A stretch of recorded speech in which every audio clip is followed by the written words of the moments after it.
Welcome everybody to another episode of The Filler. We are live with some pretty dope guests right now. We have a lot to talk about, so I don't want to go too long into a big intro, but let's just kind of go around, get our guests to let them know what they're doing in their lives, who they are, and then just get straight into the topics because there's a lot to digest from all the good stuff that we've seen today. It's not an April Fool's joke. It's actually real news, not fake news or anything like that. So I'm super excited. But yeah, so let's kind of go around in a circle. We'll start, well, not in a circle. We're more like in a upside down hexagon. Like a W. Like a W. Yeah, because we're getting straight W's today with all this Bungie news. Oh, of All right. course. Yo, COOLCHEESE, thank you for the layup right there. Appreciate it. Let's start with Magic Moonshot. Hey, I am Magic Moonshot. I just recently rebranded like 2 weeks ago from Magic Unicorn. Just like wanted a fresh coat of paint for the brand. Yeah, I've been playing Destiny since it first launched. I was streaming on Mixer for about 3 years and then came over to Twitch just over a year ago. And I used to be known for playing way too much Gambit until they killed it. So now I do a little bit of everything, raid help, trials, comp, dungeons, you name it. We have fun. But yeah, my community is called The Arcade and just really stand for making a place for anyone to feel welcome, enjoy games, and get away from the stress of life. That's about it. Awesome. Thank you, Magic. Next we have Mr. COOLCHEESE. Hello, I'm COOLCHEESE. I think a lot of people would see me as the embodiment of a Titan crutch. I like punching things, and I am highly addicted to a lot of things. Including but not limited to Reese's there. Okay, there we go. Got some caffeine as well. And yeah, I'm very easily addicted to many things. I love punching things, and I do trials carries on the weekends. So if you are struggling and you would like the embodiment of a behemoth Titan 120 crutch, I am your guy. I will get you there. And also, Noise Tank is my dad. That's also true. So father-son episode today. COOLCHEESE, thank you for coming back on. Next we have Miss Dahlia. My name's Dahlia. You could literally call me whatever. I like to mold in PvP because, like, who doesn't nowadays? I wish I could get into the PvE side of things, but that's like a very off day for me to be playing that. But yeah, I just, everyone is welcome in the community. If you're a Star Wars nerd, you're extra welcome. I'm just saying. But yeah, we just like to have fun, and I game super late nights because I'm a gremlin.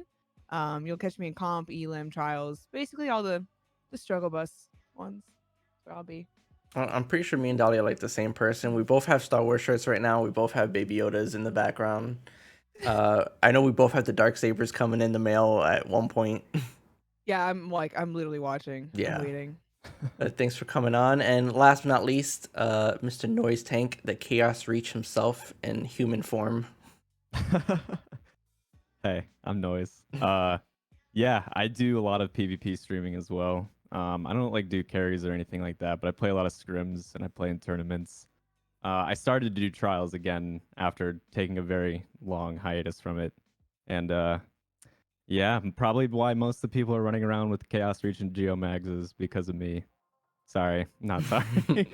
And I really love the gun Thorn. So yeah. Awesome. Well, thank you all for coming on in. I kind of just want to get straight into it. Obviously, Joe Blackburn released a whole big amount of information for the future of Destiny. And then we also had a TWAB released. We're going to get into that in a little bit, but I first kind of want to hear everybody's thoughts on how the season is playing for you in the activity, the new activity we have in PvP, the new like secret mission we had with the exotic for Deadman's, and just kind of see how everybody's feeling so far, and yeah, just see your thoughts. So everybody wants to just kind of like jump in and let me know what you think so far this season. I can go first. When it comes to the new season, I think that there's a lot of things that Bungie completely knocked out of the park. The main things that come to mind are the playlist drops, things like Bottom Dollar or the Frozen Orbit Crucible Sniper. having those incentives to go back into those core playlists and feel rewarded is awesome. I love grinding for what essentially is an IS Luna all over again. It's dope. I feel like every time I go into the Strikes playlist for that Pinnacle, it has a purpose. I go into Gambit, it has a purpose. And overall, I think with quality of life, whether it's Trials weapons being really, really good, or even the Adept mods with Adept Icarus now is dope as well. I think just the quality of lives and just improvements to the core of Destiny 2 has been fantastic this season. Deadman's Tale is a very good gun, and with the Catalyst, I would say it's even pushing into the meta, and the second 120 is getting nerfed. It might even be the king. And that mission, dope. Gun is dope. Overall, I think what we've gotten from Season 13 is fantastic, but it still kind of struggles with the things that were plaguing last season as well. Poor PvP sandbox, not really an incentive to get to that end goal. There's not really a reason why you would need to farm a frozen orbit. You'd need to farm with bottom dollar. And kind of the main issues with the game is the why am I going back and playing the game over and over and over again. And so where I think it struggles with that, I think they fixed out and they ironed out a lot of the issues with most everything else. Got it. I agree with that. Even though I know some people don't believe bottom dollar exists. The drop rates seem to be very unforgiving for some people. I was lucky. I think I got 2 palindromes on my first like 3 strikes, and then bottom dollar probably took me 6 or 7 matches. But the guns themselves, they feel pretty good. Bottom dollar, I'll be honest, I'm not really a big fan of. I don't like the recoil pattern, but palindrome is like, that's definitely the gun that I love to use right now. And Deadman, that seems to be my two go-tos. What about anybody else though? I just So love what they're I, doing with. oh, go ahead. Sorry, go ahead. No. I love what they're doing with like the Hawk Moon and the Dead Man Tales quest, and like how you can get different roles that have perks on them. I think it's such a fun way to treat exotics that they still feel special like exotics, but you can go back and play it over and over again, or not if you just get what you're going for. Plus, my first perk I got for Dead Man's Tale was Snapshot, so I'm pretty happy actually.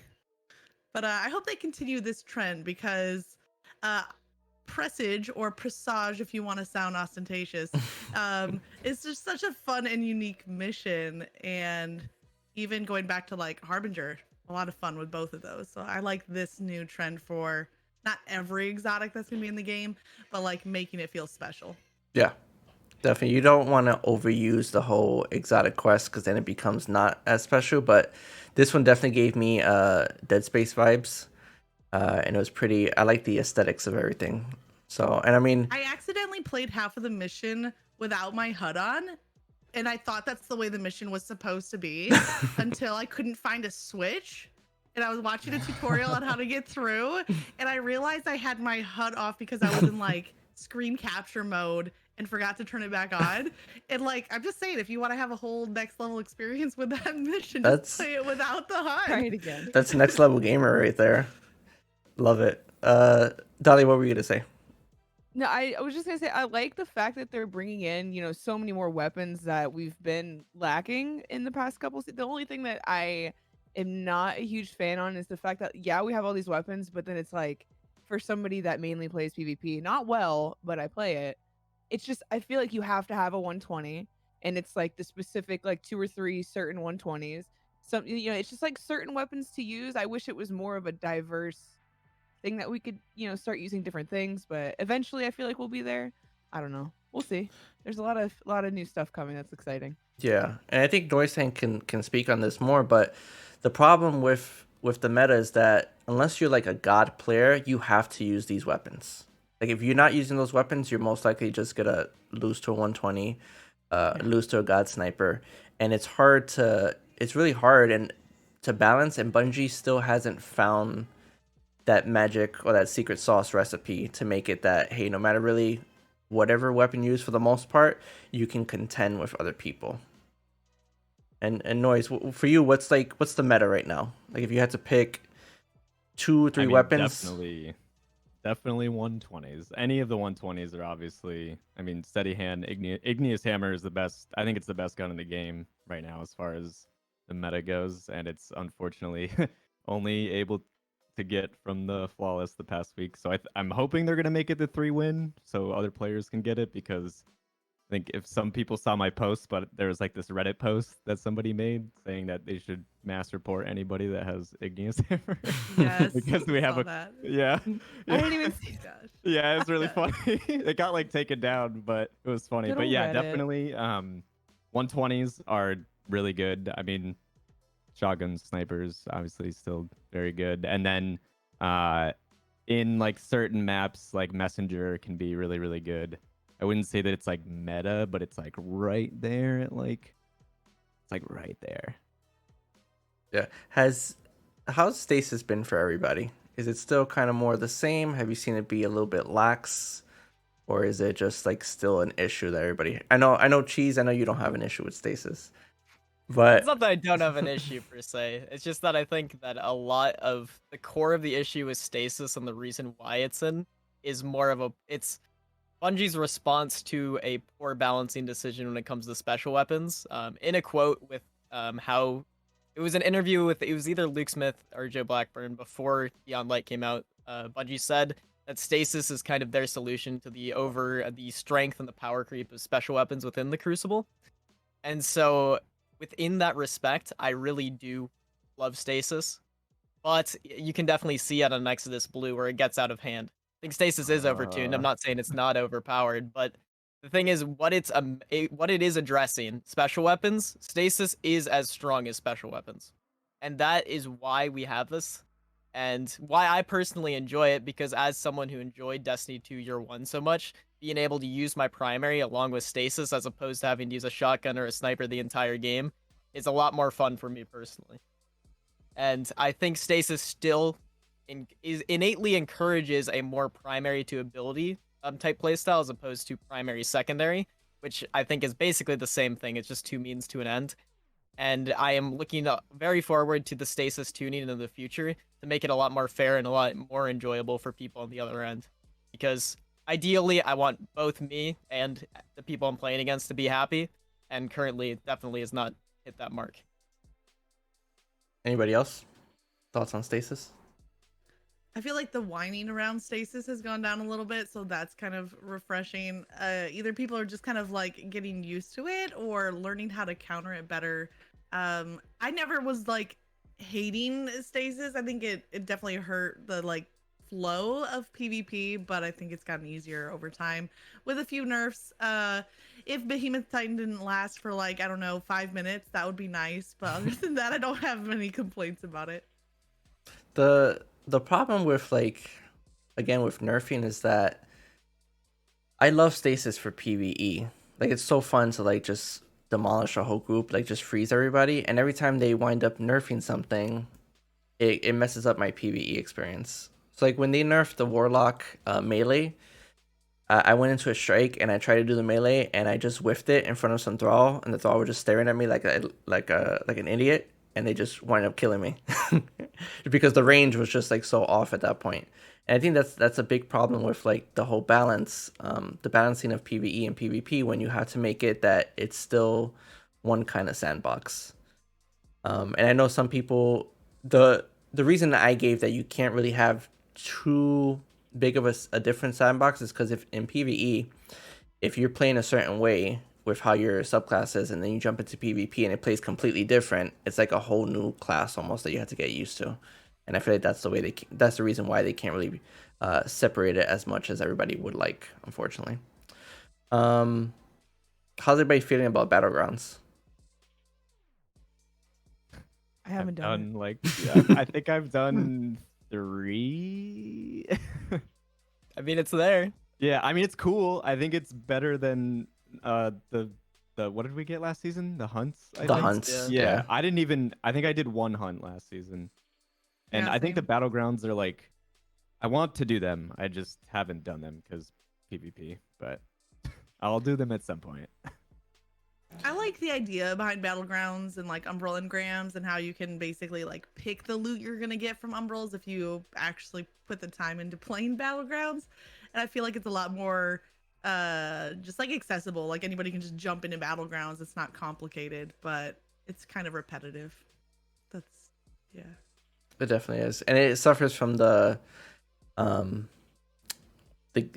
forget the exact word for it. when pretty much when they keep taking the strike bosses or the bosses in the strike and they make it that you can't damage them all in one, and they keep coming up with a shield. I just want to melt a boss and be done with it instead of prolonging a fight for like 5 minutes because I have to keep killing everybody else just to be able to damage it. I feel like Battlegrounds would be a lot better for me if I would just be able to melt the boss and call it a day. I mean, if you got 3 Thunder Crashes with the new exotic, you can. Yeah, that's Instantly true. dies. Breaking the game. Anybody playing Gambit? Yep. I'm trying to get my Dredgen Gilded title. I'm like this close. Close to it. Is there a lot of requirements for that? Because like the Unbroken and the Flawless It's- guild are kind of a joke. Yeah, I mean it's not much. I think the hardest part is just like 50 wins. So, you know, if you're playing with 50 random wins? players, you have to play, if you win half of your games, you have to play 100 games, you know? So that's the only part that's kind of annoying. Everything else is pretty easy. But I'm sad about Gambit ever since Beyond Light dropped. I loved Gambit. I played so much Gambit. And then when they took the 2 modes and combined them, I've just been very sad about Gambit overall. But I don't know. It's quicker to get through matches. Like if you're just trying to do your weekly pinnacles and stuff, matches are a lot faster. So I guess that's nice. But it kind of lost like what made it special to me. But that's kind of bad So- ways. So then you don't like the changes that they have now with Gambit. You prefer the old one. Do you like Gambit Prime or like I the love OG Gambit Prime. Gambit Prime. I loved having both, but mostly I loved Gambit Prime. So yeah, there's just like there's not this give and take during Primeval phase anymore because there's so much that can just like melt a Primeval down. So I guess, you know, the way they used to have the Primeval set up, you'd have damage phases. But then you'd have opportunities more for like comebacks, and now it's just really feels like it's just over too quick and like you never had a chance to even like come back if your team is behind. But then also losing like the armor sets, eventually they might bring them back as mods, but for now they're gone, so it just seems like I can just hop in with my strike loadout and run Gambit, so it doesn't feel like a distinctive playlist. It's just another PvE activity. Yeah, I do feel like it's kind of like a race to the first one to summon, and most likely that team is gonna win. Before, like Unless you can have a summon. crazy invader that just kills everybody every single time Yeah. they go in, then you're like, all right. Yeah, Yeah. that too. Yeah, I Um, feel like Gambit kind of suffered from the power creep from like the way PvE is set up right now. I mean, for me, like I think Gambit is great right now, but that's only because I can get through it faster than Yeah. Prime. And I thought Prime was like I don't like Gambit, but I liked that like Prime was like faster than the Gambit before, and now this is faster than Prime. So for me, I'm like, it's great, but like for somebody who like you that actually likes to play the playlist, like you're like it's like suffering for you. So it's like I don't know Yeah, what they if they you're can treating do it to like like getting your balance. homework done, it's Yeah. quicker. But like Yeah. if you actually wanted to enjoy playing the playlist, it's kind of lost that. So what's everybody's pretty much like go-to activity now when you're playing Destiny? Like if you go in and you're streaming, or even if you're playing like offline, like what's your go-to? Is it you Showdown. just doing like Showdown is pretty good, and I forgot about Showdown Showdown. is sick. I I wish think I I'm was the Showdown's the only playing best more. freak mode in that the lives in game. Elim, honestly. I literally am the only one.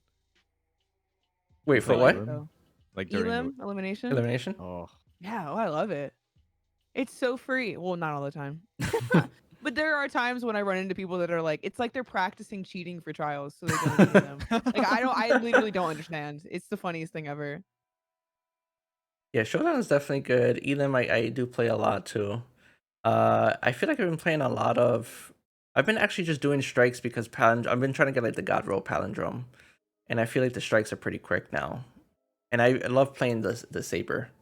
It brings me back to the old D1 days. So I was hoping they would put like a little Easter egg or something. Because I was trying. I don't know if anybody remembers, but in D1, right when you're about to get to the boss room, down that hallway on the right side, there's a vent that you're supposed to be able to break, and there's like a little hidden gem there. So the first time I was playing, I was there shooting it, and everybody's just looking at me like I'm an idiot. And I'm like, no, there should be something here, I swear. And nothing happened. And I'm like, okay, no, it's there. it's there. It was it's there. I'm telling you. I promise. Bring back Um, something like the skulls from Halo. That would be dope. Ooh. That would be dope. I would like Yeah, that. I almost jumped to the next conversation. I've been doing a lot of dungeons actually. Like we did Prophecy like on repeat last weekend. So I don't know. Since I kind of left Gambit, so to speak, I do a little bit of everything. I do raid help, I do PvP help, but I feel like dungeons are really fun to me right now with how they have the loot set up for them. Yeah. Trials. How's everybody feel about trials? Yeah. Oh, I lived in it the past 2 weekends for like the first time in like since Season of the Worthy. What's the experience? Is it the cheaters? Is it stasis? What is it? I think it's the lack of people in trials. I think it's the lack of the common, gamer in trials that makes it just as, there's there's a lot of things to it, but that's huge. If you don't have that many people playing it and you're running into the same teams over and over and over again, or it's the same people just on different accounts, or just over and over, it's just the same thing. Yeah. You can't just have that like casual kind of gaming with friends on the weekend sort of thing. It's always like sitting at the edge of your seat, like, oh my god, I got Every game is a sweat game. Yeah, every single one. Has This last anybody? weekend was, I think, the worst one that I've played. Yeah, because I'm assuming everybody wanted that hand cannon. So has anybody gone flawless? Oh, Yeah, yeah, yeah. I've got a lot. a lot. But So- with trials this weekend, I know this is an unpopular opinion, but this is like honestly or last weekend, I guess, on Exodus is pretty normal. And I'm glad that it was normal because I think it was, since there's such a sought after reward at the end, it's a kind of an eye-opening experience for a lot of people, because I know a lot of people were on Twitter saying that this is the worst trials experience they've ever had, but realistically this isn't anything different compared to what we had last season, the season before. It's like, and as much as I love the playlist, I personally really enjoy those super sweaty games. It's kind of like a mini tournament that isn't as serious, right? I personally like that. It scratches my competitive itch within Destiny. And I definitely love that more people are seeing kind of the big issues with the weekend, like with this weekend, because it's been like that for so long, right? And even people that know that trials is sweaty, but we'll go in there every once in a while, or we'll just not play the game mode, it's not too serious. But like actually having something that people want to go for, be it the flawless chest, so people actually have to invest time, they actually have to experience how like horrible the mode is something that I wish didn't have to happen, but I think is a very eye-opening experience for all players of all skill levels. And it kind of goes and identifies the main issues in the playlist, right? Because cheating definitely is the biggest issue, right? Within trials. But then even past that, recovs are right up with them. Because half of cheaters, if not more, are on recovs, right? That's the reason that, because realistically, a cheating account, other than like some super like ones that people like, apparently there's this guy who ran around, and I mean I matched him a couple times from March last year, and he only got banned like this December, or last December rather, which is crazy that he was allowed to do it for that long. But apparently the reason that happened was because he had like some $500 cheats or something. But on a normal cheating account, they normally get banned within 7 to 10 games. Like, it's nothing crazy. And I mean, it sucks that they ruin a card, 2, 3, however many, but it's because they keep on hopping onto the next account and the next account, and they're making $50, like 50 to $100 per card, because they can get it so consistently that the cheaters are making bank. There's no reason why they would need to leave. And then right below that, the only people who can beat the cheaters are people like me who abuse Titans, who abuse sword peeking, like fundamentally broken mechanics within the PvP sandbox in order to beat those. And the majority of people on that skill level are also running recovs, taking another layer of people out of the playlist, which once again goes to population. Because if everyone that wanted the Trials hand cannon felt like they could go into the playlist, there would be triple, quadruple, like even there'd be so many more players this weekend. And I think this was a very eye-opening experience for a lot of players that, yes, cheating is the biggest issue. Or at least like very, very, like it needs to be addressed like now. But I think a lot of people were just saying, oh, it's just cheating. It's just cheating. It's just cheating. But the loot was fantastic this weekend. Cheating was actually pretty normal. It wasn't anything above average. If anything, it was lower than what I've experienced. But recos, on my Saturday of playing 10 hours of trials, I tallied every match I played, and if it was against a team I knew was on a recov, I could have gone against more. And 61.2% of my games were against people on recovs. Not cheaters, recovs. And I mean, For a player like me, that doesn't matter. I can still beat pretty consistently most of those. But think about that player that gets absolutely demolished legitly by a normal team that's just recoving. They're going to think you're A, either cheating, or B, that it's impossible to play the mode. They're going to go get a recov. And then that team matches another player like that. And it keeps on going and going and going. And now we are in 2021 Trials of Osiris. So I like that people can finally see why this mode is flawed, and we can get a more precise and a less biased point of view on what's actually the problem with the mode. Because as much as I don't have an issue with people running recovs personally, like, if you need the money, it makes sense. If you're good enough at the game to make that money, like, by all means. Like, it does hurt the population, but, like, at the end of the day, you can't blame someone for doing that, I don't think. But now that we can actually see, like, numerically, like, very, very fucking, like, factual, that how it's being affected, I think that is great for the game and a great place for Bungie to be at in order to kind of decide what to do. And so I think overall this weekend was fantastic for the community and for the health of the playlist in the future. Yeah, I mean, everything you touched on was pretty much straight facts. As Hurt is saying in chat, this man is spitting, spitting facts. But yeah, I mean, obviously in the update they put on today, they did kind of touch on some trial stuff. So I do want to get into the update because there's a lot to kind of digest from there. But just to put like a little bow on season 13, everybody for the most part is feeling pretty good with it. Not really too many complaints. Everybody's pretty okay with season 13. Nothing amazing, obviously, but for what it can be, you know, everybody's still here. Nobody's uninstalled the game. So it's good to know. Last season. Better than last season, yeah. True. So let's get into the, and everybody's read the update for today, right? Not the TWAB Yep. necessarily, but Oh, just yeah. the big update from Joe Blackburn. Dude. Yeah. Okay, Yes. cool. Oh, yeah. So a lot to digest, and we'll try to hit each point and, you know, kind of get everybody's thoughts on it. But the big one, or the first big thing, obviously, is that Witch Queen is not going to be coming out this year. It's going to be coming out early 2022. And correct me if I'm wrong, but I believe this will be the first year then that Bungie hasn't released a new big expansion in the fall. That's correct, right? It's the first time, from what I remember in the history. Yeah, I think so. Yeah, Yes, but I have no think idea. so. Yeah, I'm pretty Yeah. sure.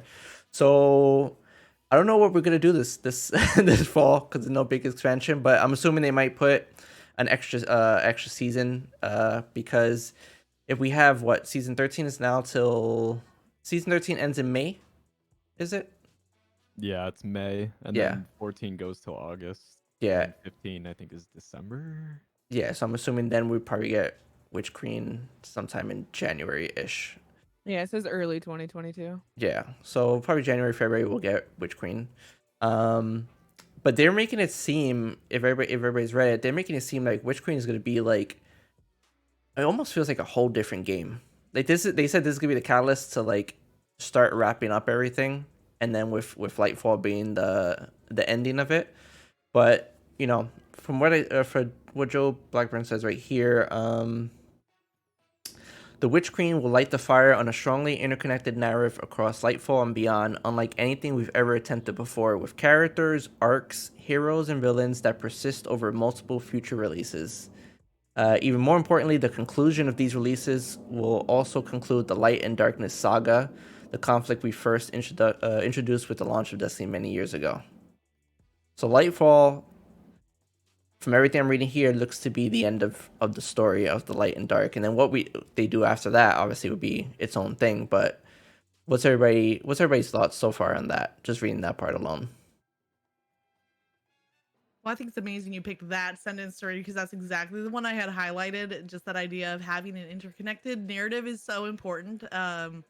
Like a lot of us are very invested in the Destiny universe and understanding the story, but it has gotten kind of fragmented and it's more and more as it goes on. And I think in order to encourage maybe a new player base or people coming back, it does need to have a little bit more cohesiveness across the story. So if they can pull off, you know, what we love about Destiny, but make it a more connected narrative, I'm okay with them, you know, maybe having a new chapter on what, you know, what we're fighting for, if it can have that connected feeling to it.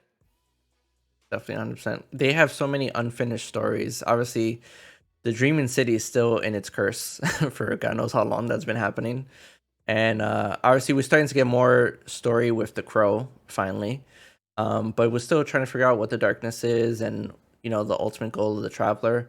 And it's been a long time. And I think finally, once we kind of get that, I'm honestly, like, I'm excited and interested to see how they end it all, but I'm more excited to see what it is they're going to do afterwards. Like, how, because you're going so big right now, how can you really top it? And I'm assuming that they'll introduce, new character races, a new big bad threat that's going to be, for me, Oryx has always been like the big bad. So to get somebody like him again to come in and kind of mess shit up, I'm really excited for. Anybody else? Any thoughts on that? Well, one thing I like is that they're finally like, all right, we're going to admit that we need to push it back a little bit further so that we can, release it at the quality that it needs to be for you. Because if they would have just been like, all right, whatever, we're going to release it, we'll do, updates as we need to. What you don't like, I feel like the Destiny community is just waiting to be let down again. Like, we're just like waiting for something to happen for us, for this whole train to be like, I'm quitting, I'm uninstalling this whole. So the fact that they're addressing the issue and being like, all right, this is what's happening, being transparent, which is all that we want. That's all we want. So I'm very happy that it's happening. If Yeah. we have to wait a little bit longer, whatever. If it's worth it, I'm here for it. 100%. And the fact that they announce it now, as opposed to like, hey, it's September, where's our big release? Oh, it's getting pushed back 3 months, Yeah. Like now it's like we can kind of mentally be like, okay, I can wait, 3 months, as Yeah, opposed and to like certain being streamers excited can it's for plan it, too. September. And then, yeah, so I'm glad that they had the foresight to move it now. Oh, yeah, definitely. Yeah. And I like the, I don't think, I didn't obviously spend all day on Twitter, but I don't think I've really seen anybody complain either about it being delayed. Everybody's kind I'm of like, sure yeah, there's take your some time. one. There's definitely one. If I really look, I'll find it. I'll probably find a Come on, Reddit go post. to Reddit right now. Go to Reddit Yeah. right now, right? But for the most part, everybody's pretty like, yeah, okay, if you gotta take some time, that's totally cool. We all obviously want Destiny to succeed. Nobody wants Destiny to fail. It's just we keep getting upset when we get our, like Dahlia said, we get our hopes up high, but we're ready to be let down because it happens every season, every expansion. We get the honeymoon phase of Destiny for the first week or two, and then we're all back to fighting each other and complaining about it.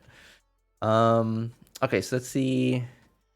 I feel like I wanted to say I feel like we've been since they like split with Activision and like after like Forsaken came out, they've been like trying to play like catch up with like trying to like release like a full amount of content, and they're like, we're just never gonna get that again because they're trying to do a yearly release every 12 months, release an expansion. And like for me, I was actually really excited to see that they were gonna push it back like till next year, because that to me that sounds like, okay, maybe we will get at least something that's close to Forsaken, or we're gonna get all these like mechanic changes and just sandbox changes that like we've been asking for, because they're gonna take the time instead of just being like, yo, we need this money every 12 months. Like they're gonna take the time to try and like get actually what the players want, and then like release like a good expansion. So I'm hopeful, but we'll see.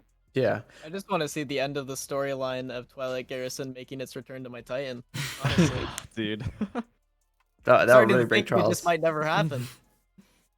I think the problem was that if they're not going to be doing a new Destiny, so Destiny 2, 3, 4, whatever, and they're only focused on expansions, the expansion really has to make it feel like a brand new game. And like Noise, like you were pretty much saying, nothing's really felt like that since Forsaken. Forsaken was probably the last one that really felt like, wow, everything's pretty much changed. But Beyond Light, a new subclass and like a couple new things, it still just felt like the same Destiny that we've been playing for years. And you wanna, if they're really going big, especially with the Witch Queen, I'm expecting like a whole bunch of different changes to the game, similar how to WoW does it when they do their expansion. So many things change, and there's a whole new story, and there's a whole bunch of new mechanics to go for. So I'm really hoping they kind of get that magic back into Destiny. Next thing they talk about, which is they sunsetting, so that's gone. Basically everything from this season going forward will not have a season cap on it. So unfortunately, my mountaintop does not fall under that category. I mean, I'm gonna send some DMs. We'll see. Maybe I can get some changes there. But mountaintop, yeah. But everything Time to else, move on. No, I can't. I just can't. Leave Mountaintop behind. I It's gonna be can't, okay. can't let it go. It hurts.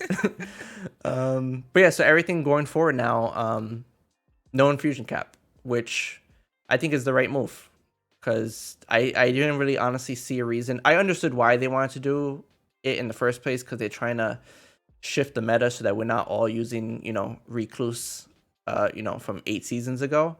But it just wasn't. It wasn't the play, because if I'm grinding for something, but you're gonna take it away from me in 1 or 2 seasons, then what's the point of me grinding for anything, other than for that small period of time? So, yeah, nothing. I don't have no problem with that at all. What's everybody else think? I mean, even within that respect, that kind of what sunsetting allows Bungie to do is be lazy with rewards. If you think about like, in a world where sunsetting exists, they can release Dire Promise every single year for till the end of time, and it will still fill a void that needed to be filled. Whereas I think without sunsetting, without a infusion cap, or without an infusion cap, what this does is that it forces Bungie to not make Dire Promise again, not reprise Waking Vigil again, not like etc etc etc whatever, right? And I personally am really excited for that. Like, you can see that with the new perks that we've been getting over the past, I believe, 3 seasons. We're getting some new perks that are really exciting, and if they're leaning more into that direction rather than just introducing more of the same old, I really like that.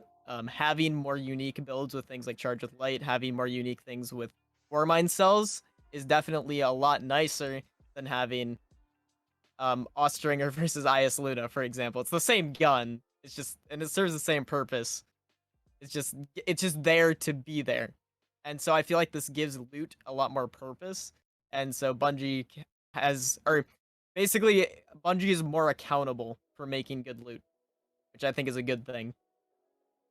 Yeah, and they actually, before this update, I think what was it, like a couple weeks ago, they said that they were like expanding their loot and reward team to like to have, for more loot, more rewards, more perks, and then they brought up the perk thing in the state of the game for today. So it's like, yeah, that's great. That's good.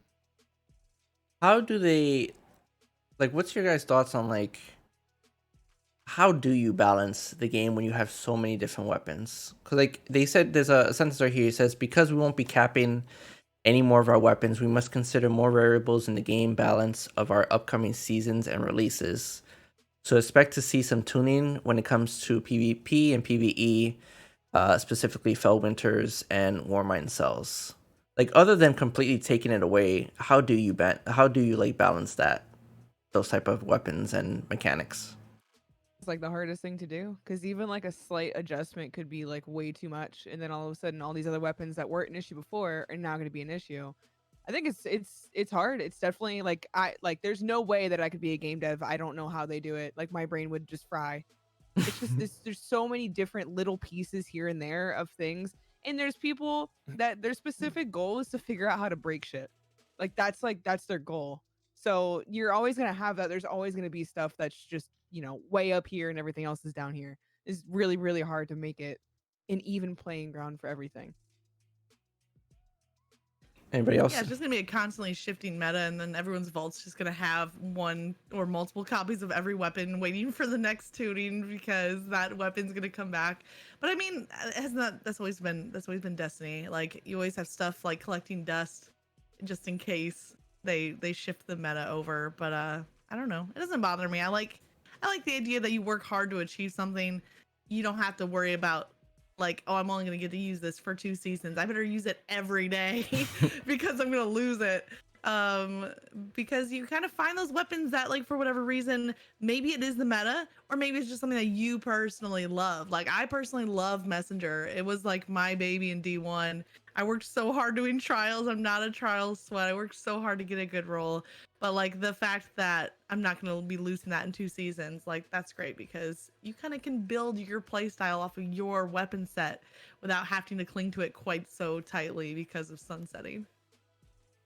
I was actually talking about that the other day. Like, people, like, imagine you like, if you went flawless, right? You're not a PvP player, and you went flawless last weekend to get Igneous Hammer, and you get one, and it's not even that good of a roll. It's just good enough. You'll never get another one again because that's your one flawless. And then it's like, yeah, by the way, this is that thing you worked really hard for and you're proud of. Yeah, fuck you.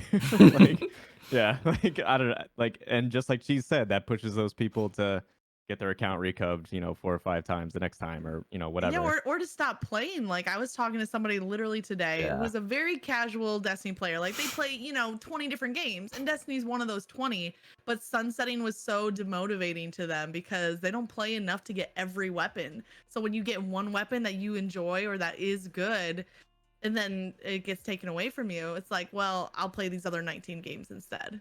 So I think especially for like people who don't play the game full time, I think that taking away sunsetting can breathe some new life into that community. I think it's about respecting people's time, but also giving them something to grind for. And that's the balance. Because obviously, there's a hardcore base of the Destiny community who's playing this game 24/7. And then there are a lot of casual players who play the game here or there. And you want to obviously cater to them enough that you get them to come back. And then for the hardcore players, you want to make sure you give them enough content that they have something to play for. And I think that's the big balance there. So next thing they talk about is the power levels. So basically we were getting a 50 power increase every season, but it looks like they're going to go to what they did with Season of Dawn and only do a 10-point power increase. Unless it's going to be an expansion, which then they'll obviously go for a higher one at that point. What's everybody think about that? Power leveling bad, this good. Yeah, I agree. I every season just having to grind up 50 lights so I can, play trials or do the raid or do the new dungeon. Like if I'm doing a raid over a year, cool. Like that's fine. That's a major expansion, but like season over season, like if we get a raid layer or a dungeon and I have to do okay, I gotta go comp to 5500, then I gotta go do all my level 1 powerfuls, then I gotta go play Gambit all the way, and then and it's like when you had to look at an Excel man, that's spreadsheet to like plan out your game. Yeah. Yeah, it's so tiring, and we've been doing that for like 2 years almost, I think. Pretty much. Ugh. I'm so over it. Yeah, I'd much rather do an ordeal to grind palindrome than an ordeal to increase the number on my emblem. That's what it comes down to a lot of the time, and I feel like in general, Bungie has started to shift into the right direction, which I think this 10 power level thing is the right direction. But there's a while where it was just number go up. That's why you play the game, not because you enjoy it or you want something from it to make you enjoy the game more. And so, I mean, a couple seasons ago, wasn't it that we had to grind our power level to be able to even play the new content? Yeah. When the Black Armory came out, right? That was the one that you had to Black like. Armory. Yeah. Yeah, that was pain. That was Yeah, why I I mean, didn't I play think that this- season.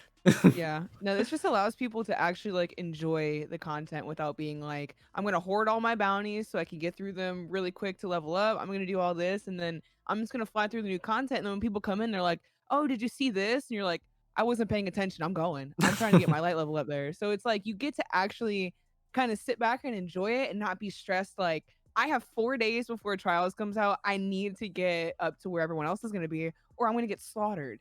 So Yeah. I definitely think this is 100% the right way to go for it, especially for like casual people too that like work full time and don't have the time to sit there and do everything that you need to do to get your light level up that quickly.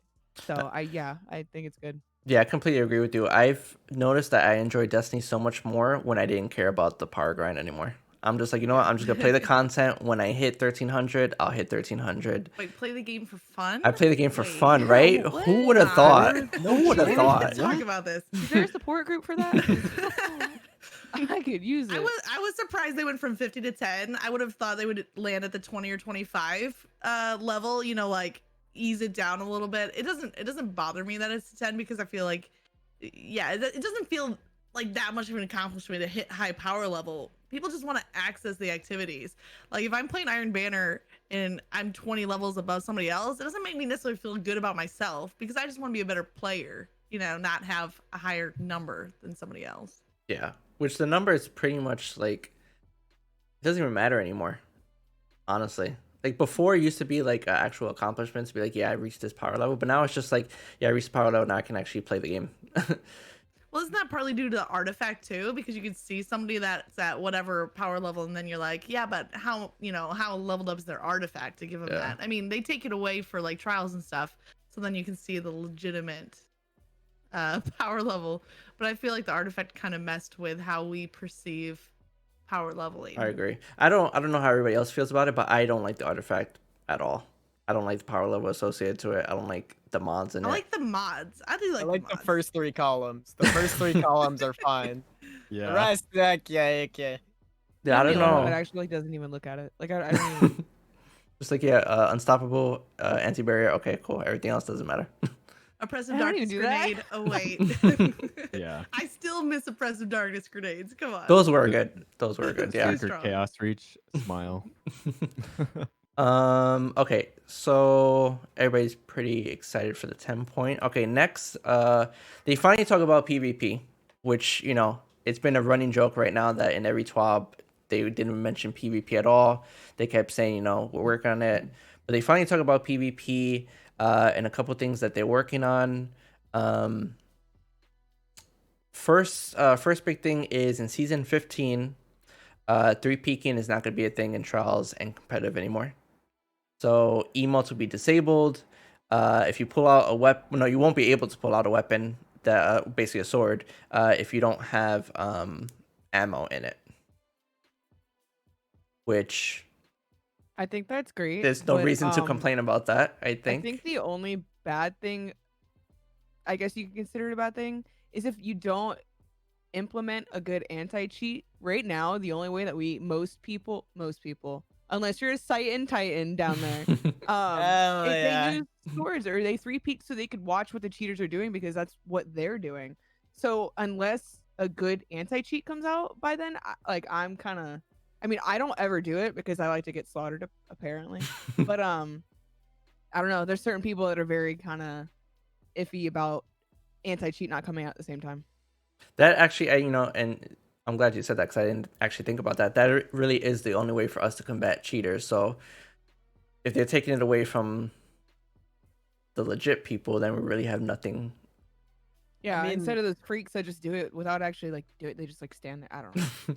Within that argument, the way I see it is that if someone is cheating, right, it's like we're not playing the game anymore, and I don't care if I lose or win to a cheating team, which Titans allow me to, like, your brains aren't working properly, so Titans just allow you to win anyway. But even within that fact, it's just I would much rather not lose to a legit team because they're completely breaking the game with sword peeking than lose to a cheater because I can't sword peek them. Because I don't have any sort of resentment. Like, I don't feel like I lost the game when I lose to a cheater. But if a normal player is sword peeking, you still lost to a normal player's sword peeking, which is lame. And it's like, as much as I agree that it is a huge issue and sword peeking is something that you need to combat cheaters, I 100% would take losing 10 times in a row to cheaters because I don't have a sword instead of losing to the 50 to hundreds of team I lose to each weekend because they have a sword on with chaos reach sprinting into a wall. Like, I think the amount of cheaters you realistically match is not as much as the people that are sword peeking. It's I think sword peeking in a match per match basis is the bigger issue and the more widespread issue. Not necessarily We're the gonna more have more important snipers issue. in trials now. Is that what's gonna happen? Because like before, you'd emote behind a wall to avoid a sniper lane, but like now, if there's no emoting, is that gonna encourage or discourage snipers? I think it's gonna discourage snipers. Could be more of a shotgun meta. If anything, well, I mean, yeah, shotgun. I feel like shotguns are currently definitely kind of the staple of special weapons right now. But if you think about it, 120s, since there hasn't been any word about a 120 nerf coming anytime soon, I think their priorities are more in subclass balance than weapon balance, which I don't blame them. Makes sense. And 120 is just completely rail snipers as it is. Like, they are snipers Is insane. primary ammo. So you're just gonna see the True Prophecy, Hunters, the Igneous Hammer, Astral, just more and more and more. If anything, I think. I just want to see snipers again. I'm just so tired of Fell Winters. I use trust it, me too. but I also am tired of it. Nah, Oh, I hate snipers so Yeah, much. I don't like snipers either. Yeah, snipers. I can't nah. snipe though, so I can't I stand don't- I get a shotguns. god roll sniper, and I'm like, do I delete it? I'm not even gonna use it. Can't use Well, this in like, PvE. I tourney sniped. I sniped within tournaments for 3 years, and just after switching over to a shotgun fully, sniping is just so boring. And with the massive hitboxes and how flinch works in this game, it's just not fun. It's not an engaging experience.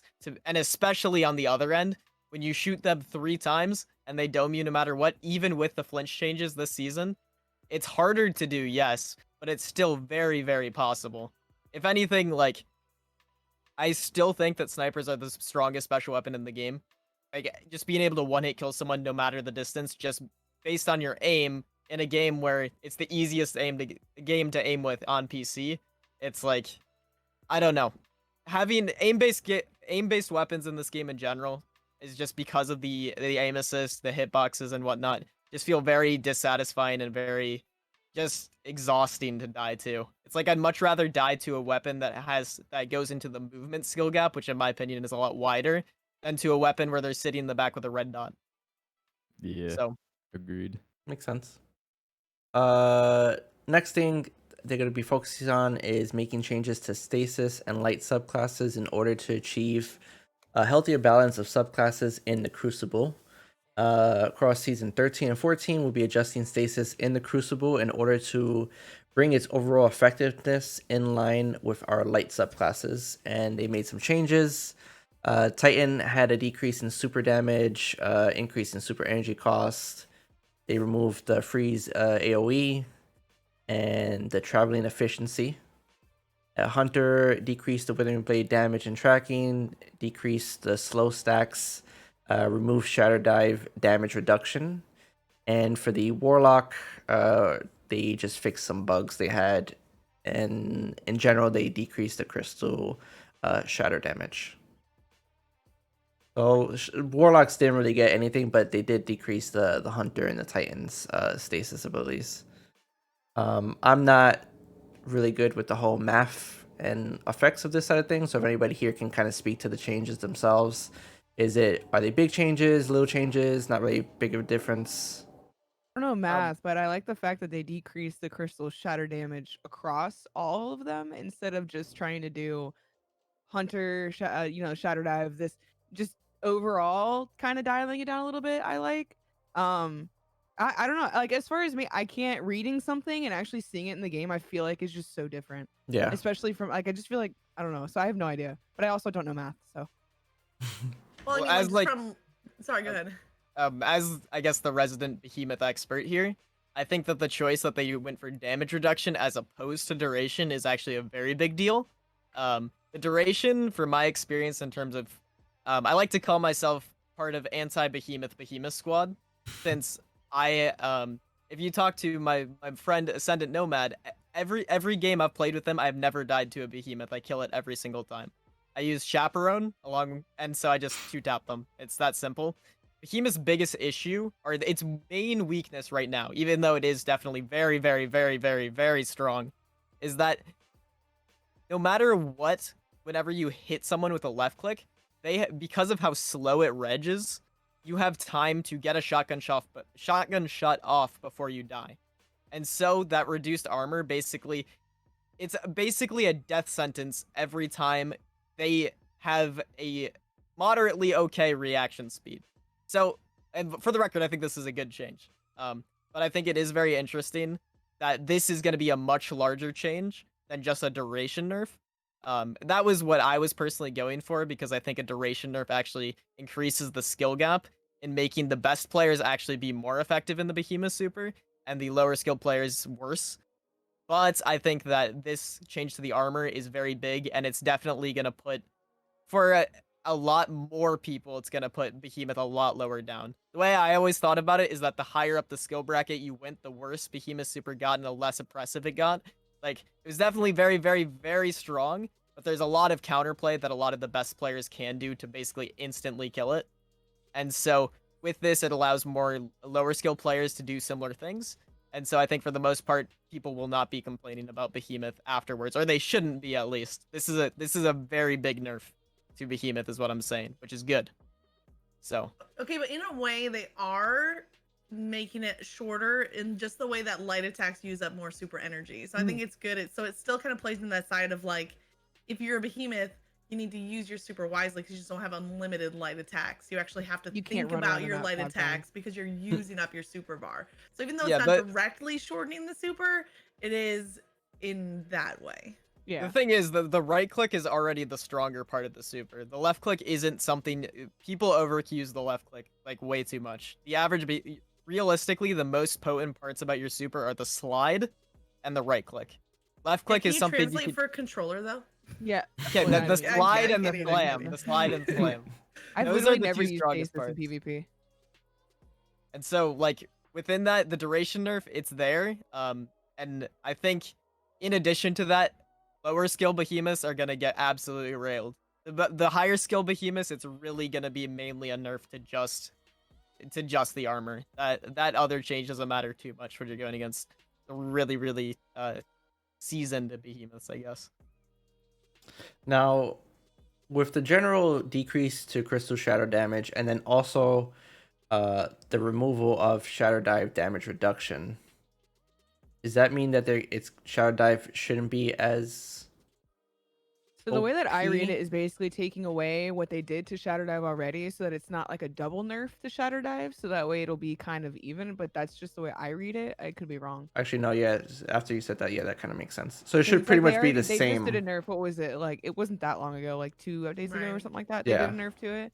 So if instead of double nerfing it, they're taking away the first one because obviously, Putting that I one mean, in. I don't know. I noticed a believe they slight are double difference, but to nerfing me, it. it wasn't that much of a difference the first time.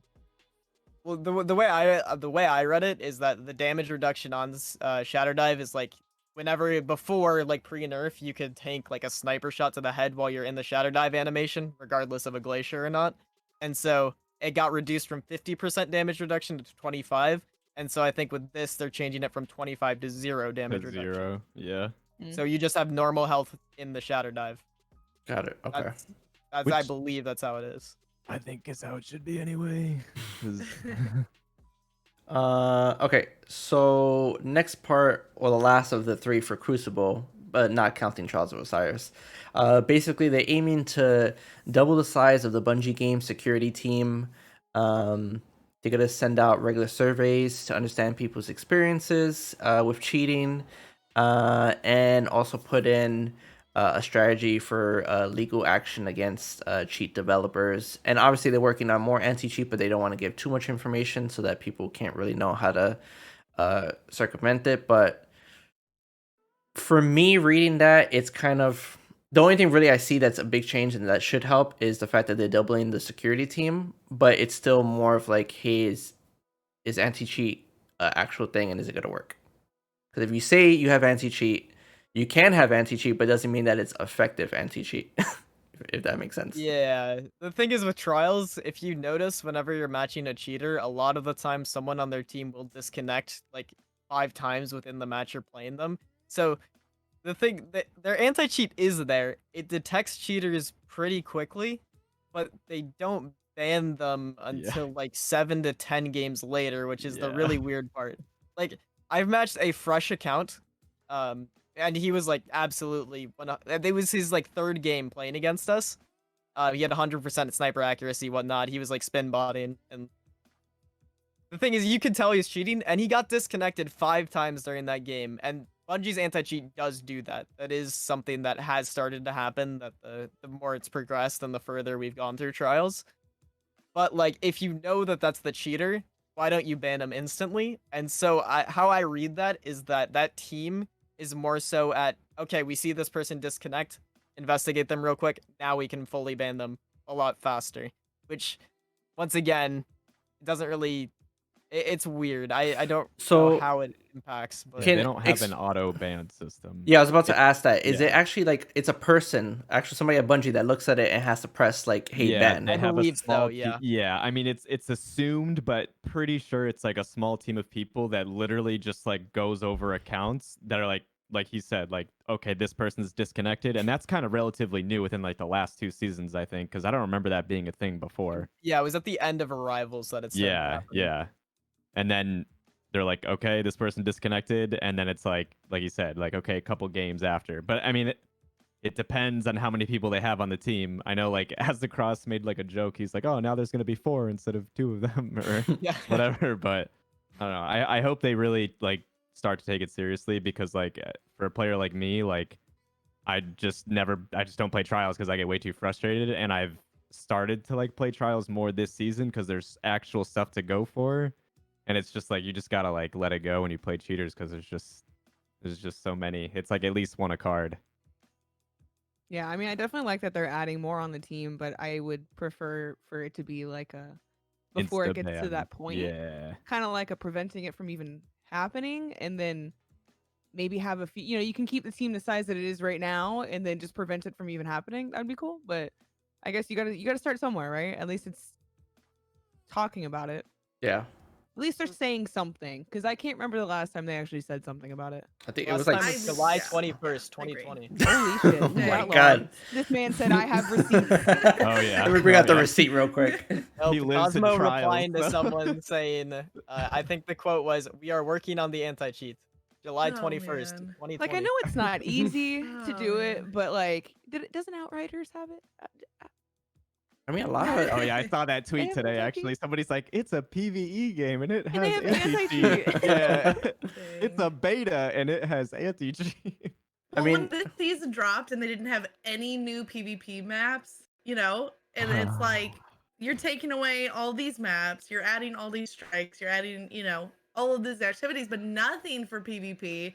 I literally started having conversations like, is Bungie trying to kill PvP? Are they trying to like phase it out by just slowly taking away pieces of it? So at least this announcement gives us like hope that they haven't given up on it completely. I like this little sentence that they put in: the direct player versus player competition is essential in Destiny as an Yeah. option to express mastery, instead of everyone being like, PvP is not needed in the game, this is just a PvE game, blah blah blah. That's why Yes. they literally were like, y'all want to talk shit, read that. Yeah, Read that. I swear they Very literally good. put that sentence in there for the people They that are put like, it in "This is a italics in a PvE whole game." separate, Yeah. like, they're like, read this, we're Yeah. not done with y'all yet. But was So- that Yeah. also directed at Outriders, you think? Like, Oh, hey, this this whole was. PvE game, And I but love we're it. I committed to love the cult. PvP. I'm Whatever the still. motivation was, it's just good that it was there. Yeah, hey, it's you know what, Destiny, I don't know what direction, but it's moving, and I'm okay with it. Yes. I'm still pretty sure that Bungie took off Outriders. They kicked the servers, and the timing was so perfect that Outriders servers completely took a crap on itself. And then Bungie's like, "Yeah, hey, here's an update on everything we're about to do with Destiny." While you're sitting there not playing the game, I got something for you to read. Yeah. Oh, you Yeah. thought you guys I were mean, gonna it, leave? It No. worked for me. I had Outriders like demo on my phone, like saved for today. I was like, yeah, I'm gonna check it out. And then like I go on Twitter and it's like server crashes. And look at this Bungie news. I was like, just kidding, I don't need to try the demo. I just woke today." up and I read I'm it, and I good. thought I was dreaming. I was streaming Outriders and it crashed, and I put up this on the stream, and I was just reading it in the Outriders directory with all the viewers pretty much talking about it. That's so funny. That's Nice. funny. Might as well. Okay, so the big part, and I do have some thoughts on this, but basically they want to talk about trials. Basically doing a whole overhaul on trials. Some basic things is improve the overall health of the trials matchmaking pool, both by incentivizing a wider audience to engage and better defining separation of skill tiers. Rebuild the trials reward structure, so that you're playing a full card and not just resetting after 1 to 3 wins. And investigate opportunities for solo players to participate in trials regularly. So, I've been saying this, I know a lot of people disagree with me, but I still believe that you need to have a solo matchmaking queue for trials. Just like you have it for competitive, because it gives people a reason to want to actually play trials. And there's still a big part of the player base that, one, they don't have a group of people to carry them or who would want to carry them in trials. And two, they might not have anybody at all to play with, and they're just strictly a solo player. And just making a solo queue list for trials it's something that you can do. I understand you can't do it for raid because there's mechanics and you need to actually hear what people are doing. But for trials, honestly, you're just playing competitive if you think about it. There's no difference between trials and competitive other than the rewards loot structure. So why not have a solo player list, which is what I'm getting for that type of thing. That, or they're gonna do like something. I don't even know if they still do it. I know it was totally broken because it never worked for me. But I know before they used to have Nightfall, where if you're in a clan, you can carry a third person. Guided games, Guided right? Guided games. games. Mhm. Yeah. Guided trials. Yeah, so maybe Guided they'll trials. do something So like it's like a that. built-in trials carry system. Maybe something. I don't know, Interesting. but I do like the fact that they're looking for solo players because they need to invigorate the trials pool, and I don't know if they'll be able to find a way to. It doesn't make sense for them to have a solo versus like a team of 3 who's actually stacked because you're Yeah, it just would gonna have get to be separate. demolished. Yeah, but it makes sense that they'll separate it, give people the taste for trials, and if you really want to excel at it, then put a team together and then jump into like a match, 3 versus 3. But that's what I'm getting for that. Obviously, the whole rebuilding the reward structure totally makes sense. Everybody wants to play trials, but they need something to go for, and then just pretty much the matchmaking pool to incentivize a lot of players. So everything I read from that looks good to me. So And the only thing that I kind of like, as far as the solo thing, I feel like at that point, and this is just like where my thought process goes, but I feel like the cheaters would be more willing to go into a solo playlist than running like a 3-stack or what, because there's less people that are going to Yep. report you because you're not all talking to each other and being like, yo, this is sus. So, but that's just where my mind goes for it. But I do think it's a good idea to start kind of looking that route for people that just, don't have 2 other people to play with all the time. How many people use the in-game chat system? Not the typing, the voice. nobody uses That's a that. thing. Nobody. Exactly. I don't even know how to Exactly. toggle it on my Exactly. keyboard. What is Halo? Get out of here. If I Nobody Mortal uses Kombat that. button mash my keyboard, I might get myself in there somehow.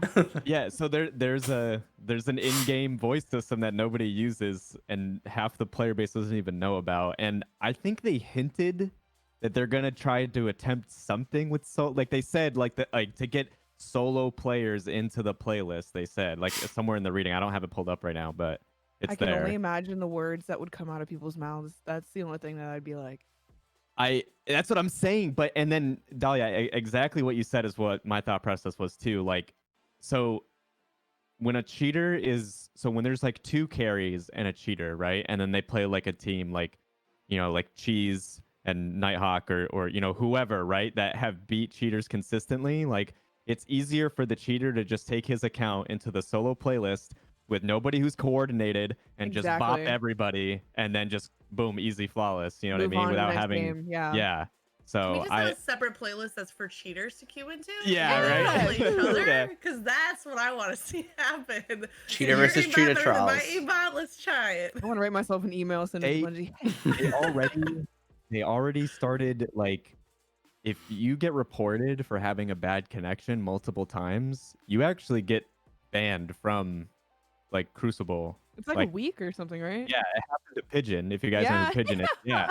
So like, they should have something like that for like accounts and cheaters. Like, but I don't know. I mean, to be fair, the amount of times I get reported for cheating. I mean, yeah, but like they could contingencies. obviously invest right. Like they could go into your account and be like, okay, yeah, like but the thing is I'm saying it like with the connection Yeah. connection issue, they don't investigate the account. yeah, no, the connection thing is just straight up like they just have a system in place that yeah. I don't know. They need There's so many variables do for just something. these certain, like, this is only half the game. We're talking PvP, and there's so many variables for it. yeah. God, I could not imagine having a job that they do and trying to figure this out. I do and- really like the idea of like incentivizing people to play out a full card. I think that's so important because Oh yeah, like I would consider myself a casual PvP player. I really enjoy it. I want to play trials every week, but I'm not going to play it all weekend long. But I would love to get on every character and just get to 3 wins, and be like, I'm happy. I get whatever my 3-win drop is on my 3 characters and like call it good. I'd be happy with that. But when you meet up like your game 2 and you're up against a team that went flawless already and it's Saturday morning, it's like, dang, that sucks. Like, I hate it. I'm like, an igneous hammer. That's nice. This is my second game. Must be Like, nice. give me a break. Yeah, I feel like the scarab needs to come back. Oh, And it dude, needs to have a yeah, different glow. That's how yeah. you make people play for it. If you have like a green glow or something like that with the scarab, that's gonna make Oh, that so would be many people so. go. Yeah. Like Mhm. cosmetics is what drives the trials people. Like if you look at an average trials player, it is either a top tree dawn or a hunter, all black shader, stompies, T steps. They look exactly the same because they care all about that edgy look, and having an emblem up there that is equally edgy will make people play for it. That's true. Cheese, what do you think about a solo player list for trials? I think I agree and disagree. I don't think freelance is the move for trials. I think that is like the whole point of trials when I think of the game mode is a mode where you get together with two other people and you throughout 7 games learn how to play together, learn how to play together as a team. And a freelance innately means that you're going with new people every single game. It's going to be very hard to get enough players in that playlist to be consistently even on the same games for 1, 2, 3, 4, 5, 6, 7. Um, and I also think that what you want to do is you want to introduce the solo players into the normal playlist of trials, because if you're going in solo, realistically, you can't really expect to get more than like 3 wins or a bounty, right? And I think with that, if they had some kind of similar to guided games, but you press this like kind of like the freelance node right next to you, you press it, it puts you in with 2 other players who are also queuing it, and then you guys get into a fire team, you play a card together. Having something more like that, kind of like guided games, but not clan specific. It's literally, it just matches you into a fire team, and then you play trials for 7 games. Or, I mean, not 7 games, you know what I mean. Like, I think that is a better way, because just getting you to scratch that itch on what it is to improve like a team is, I think, way more valuable than just getting in trials, getting the rewards, getting out. And I think that's what freelance does. And having that ability to be like, okay, after 2 games, we started playing very well together. Now, what if I got one of my buddies I've been playing it with for years and we tried going in? Now we have a little bit more team chemistry, and now we just try to find someone else we can play with every weekend, and eventually they go from people who could only get 2 wins maybe per weekend to people who can get flawlesses, like 1, 2, 3, 5, 10 flawlesses every weekend. And that, I think, should be the end goal of this solo playlist and trials as a whole. Yeah, I think the loot incentive is definitely the biggest issue because I mean, look at D1. Like, you could just play games, and then there was like that secondary like armor set that you could get dropped from just playing games. Like there was like the flawless set, right? The normal like I I don't even remember what it's called. And then there was I like would the disagree. secondary set. I disagree. If you think about trials loot from D1 versus trials loot in D2, D2 trials loot is better. Then why It isn't just anybody is. playing it? It's because I It's don't think harder to get, I think, though. I think that is the problem. The thing is, everyone's so focused on getting their loot and getting out, just like Gambit. It's the same thing. Like, in the same way that you don't care how good Gambit or how fun Gambit is for the Gambit experience, because you just want to get the loot, get out. That's what's happening with trials right now. People just want that bounty, get out. Want that 3 wins, get out. And then when something's actually at the lighthouse, no one plays. Because it's not fast enough, it's not fun enough. And I think that's the core of the issue. You have to make the game mode enjoyable, and you have to allow people to scratch that itch. In Destiny 1, the loot wasn't great. Realistically, the best loot was the kitty cloak. Let's be real. And like, Fact. I missed that. and that being a reward, and the only reason to go get it is because, dude, let's play some trials, boys. This is, you get off of work on Friday, get off of school, whatever. Let's go hit the trials. Let's try to get that ornament. Like, the loot wasn't there in Destiny 1 trials. Yes, there was loot in both winning and losing, but why would you go for that as opposed to any other loot in the game? There is no reason. It's not like the trials hand cannon was better. The trials pulse rifle, the last perdition, or I think last some of the P, was just worse than Yeah, I Hawksaw. remember this.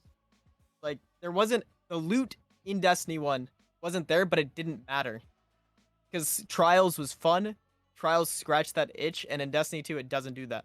I do miss the I don't know if anybody would agree with me. I do miss the fact that you can pick up all those boons in D1. Yeah, that's another thing for ease of use, right? Like, they separated those into 3 different cards. Like, if you could get all 3, it'd be a lot more accessible for the average player, right? Yeah. I think the other problem here with accessibility is like the loot, I mean, the loot is good for trials, but the other thing is, like, if I literally don't look at flawless rewards anymore. And I used to in D1 play, go flawless almost every weekend and play it, like go for it. And now I don't even go for flawless rewards anymore because of how the matchmaking is set up. So if I'm on my 4th game and I'm at 2 wins and 2 losses, I could go up against a team that A has gone flawless already this weekend, or B is on 4 wins.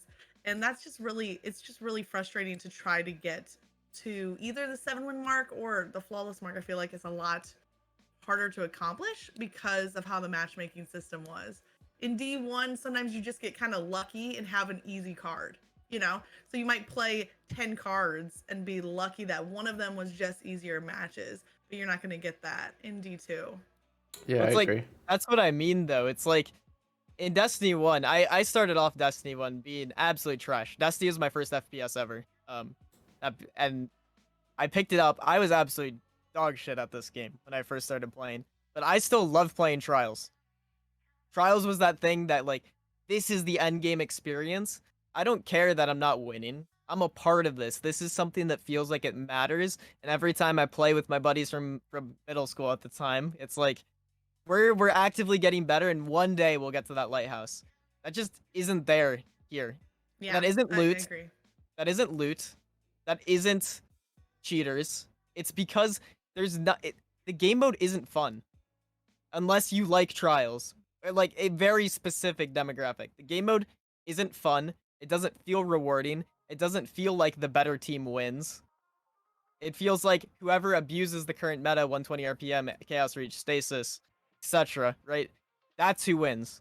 The competitive integrity, not in forms of cheating, but in forms of sandbox, in my opinion, and player experience is what is killing the mode. The most important thing. And that means Stasis needs to get put down, needs to be put in the same lens. It means things like Chaos Reach and Dawnblade need to be addressed at a very similar rate. And even 120s gotta go down. GLs gotta go down. Specials in general gotta be toned down to those D1 levels, as well as just, I mean, Sword Peekin's getting out there, but making the game mode a place where you feel like you aren't cheated for losing is the most important thing with Trials of Osiris moving forward, in my opinion. I agree. If I lose a match, I want to lose it because the team was just overall better, not because they abused something, and I didn't. Like stay sass. Stay sass. Stay sass. It's literally a command in my chat. I've never used it. Like, I literally am probably the only person in the entire D2 population that has not used it in PvP. I just think it's so cheesy. I think it rewards shitty players to win games that they shouldn't be winning. If I lose a 1v1 because you froze me, I'm triggered. They got to you, Dahlia. Oh no. Yeah. Yeah. But my favorite thing is Middle Tree Arc, and I can block Revenant back at you and freeze you. I can turn your like. There's so many little tricks and trades that I use with Middle Tree Arc, even though it does need a little bit of love. But whatever. Last thing, very very briefly, they kind of just say that they will be also focusing on Iron Banner refresh. They didn't really go into specifics, but whatever they do will be better than what they've done, which is pretty much nothing. I feel like Iron Banner is not as special as it used to be, and I'm hoping they kind of give it that love so that it's actually like something meaningful, because there's literally no reason to play Iron Banner unless you're trying to go for the pinnacles. New armor for the first time in 2 years, please. Yeah, please, some new armor, anything new. I would even like a new game mode, like not control, but just something different. Like Halo, where you would have like only sniper game, or they would throw you in like I miss that. Something, I don't yeah, That would like be fun if they did like totally off the wall playlists for Iron Yeah, Banner every like, month, you like know, something absurd. And sometimes rockets you hate it, only, and grenade sometimes you launchers love it. only, like certain things. Like that would be awesome. That would be, That would pretty be cool. so cool. That means they're gonna do Mayhem Iron Banner or something Yes. like that. yes, That's exactly what that means, because they're not gonna develop a whole new game mode. They're just gonna be like, you know what? Let's make it Scorch Iron Banner. What about- Yeah, we'll just remodel a D1 map. Why What not? about like a no light gambit? So like you literally just play no abilities or anything, just gunplay. No abilities. Yeah, I've heard a lot of people asking for I a wish. no abilities Like a hardcore mode. playlist. Yeah, like Call of Duty Hardcore. You get no Yeah. radar, no nothing. You just have your guns and that's it. Can I get that for PvP? Yeah, let's do it. Yeah, Make it like happen. a separate playlist. Let's go. Write a letter. Okay, so that's it for PvP. We'll touch on PvE real quick now. So season 14, next season, Vault of Glass is coming back. They said the raid is pretty much, it's gonna, from what I'm reading, it's gonna be pretty much the same, but also have a couple little tricks and all that stuff. And what was it right here? Yeah, so they're gonna do contest mode in the first 24 hours and the world's first race. The world's first race, though, is going to be different because you also have to complete a list of challenging triumphs as well as beating the raid, which is definitely interesting. And I don't know how that's going to play. So, let me see here. Yeah, 24-hour contest mode, and it's a reprise raid. So they said a couple little changes here or there, but what those the triumphs are going to be, I have no idea, but it is going to be interesting to watch that and kind of see how that fares. But yeah, I'm super excited for Vault of Glass coming back. They mentioned anything about like the mechanics or anything being similar? Yeah, well, they mechanics said changes. Surprises. yeah, they just No said mechanic changes. surprises. So that okay, well then that makes sense to me as to why they're gonna make people also do triumphs because it's like most of these people have already done A Vault of Glass million, how many times? yeah, a million So they times have already. to add something else in there, or else everyone's just gonna be finishing it in an hour. Yeah, you Yeah, guys. it'll probably be similar to what we have for like Deep Zone Crypt challenges, I'd imagine. Yeah, Like just to make it more challenging at each encounter. Well, I'm not very familiar with D1, so I'm actually really excited for something like this to come back. have you saw- played I Vault don't of remember. Glass? I literally don't remember anything. Have you played Vault of Glass though? No. Oh, you're in for Vault of Glass, my favorite Bog is raid. So good. I came into the the D2 just aspect of everything so late in the game that I'm still like learning everything. And people be like, "Oh yeah, do you remember this?" And I'm like, "Yeah." So I wonder if they're finally gonna put the chest in in the VOG, and if they're gonna bring back Vex Mythoclass. Yes, I think would they assume. absolutely Yeah, will. I think they They- would. I they mean, I don't know about will. the test, but definitely Vex Mythoclass. Yeah, I think they'll put in like an Easter egg joke thing about that chest, though. it'd just be nothing. I, s- Open up I and there's nothing saw. inside. I don't know if you guys saw this, but like I saw like a couple of like the more like hardcore like PVE like speedrunner or players like complaining about there being a day one race and getting a belt.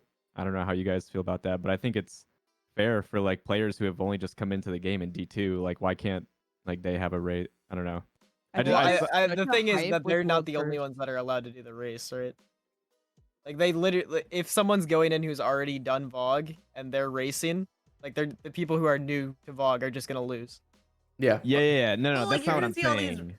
Racers are going to be practicing on the D1 Vault of Glass, but D1, leading yeah. up to it. Yeah, no, what I was saying was like there were people who were that have played D1, right? And they're like, "Oh, there's already been a world's first race. There shouldn't be another one." But it's like, well, Oh, 'cause Yeah, it's the well, same I raid. think I agree that gotcha. it shouldn't be a belt. I think that's a little. They should make something new for it, like But something. you Yeah. think like the different. D1 World's First is going to be upset because there's a new Vault of Glass World's First? Kind of like that? Well, but it's like that. This They said raid, it's already been done. this belt is gonna be the like. It's like everyone knows what they're doing. That's kind of the magic of the day one race, and like the Gotcha. I belt think is that's that why you they're adding the triumphs though, is like for like the extra layer of like, yeah, you guys can run through the raid, but like here's like Yeah.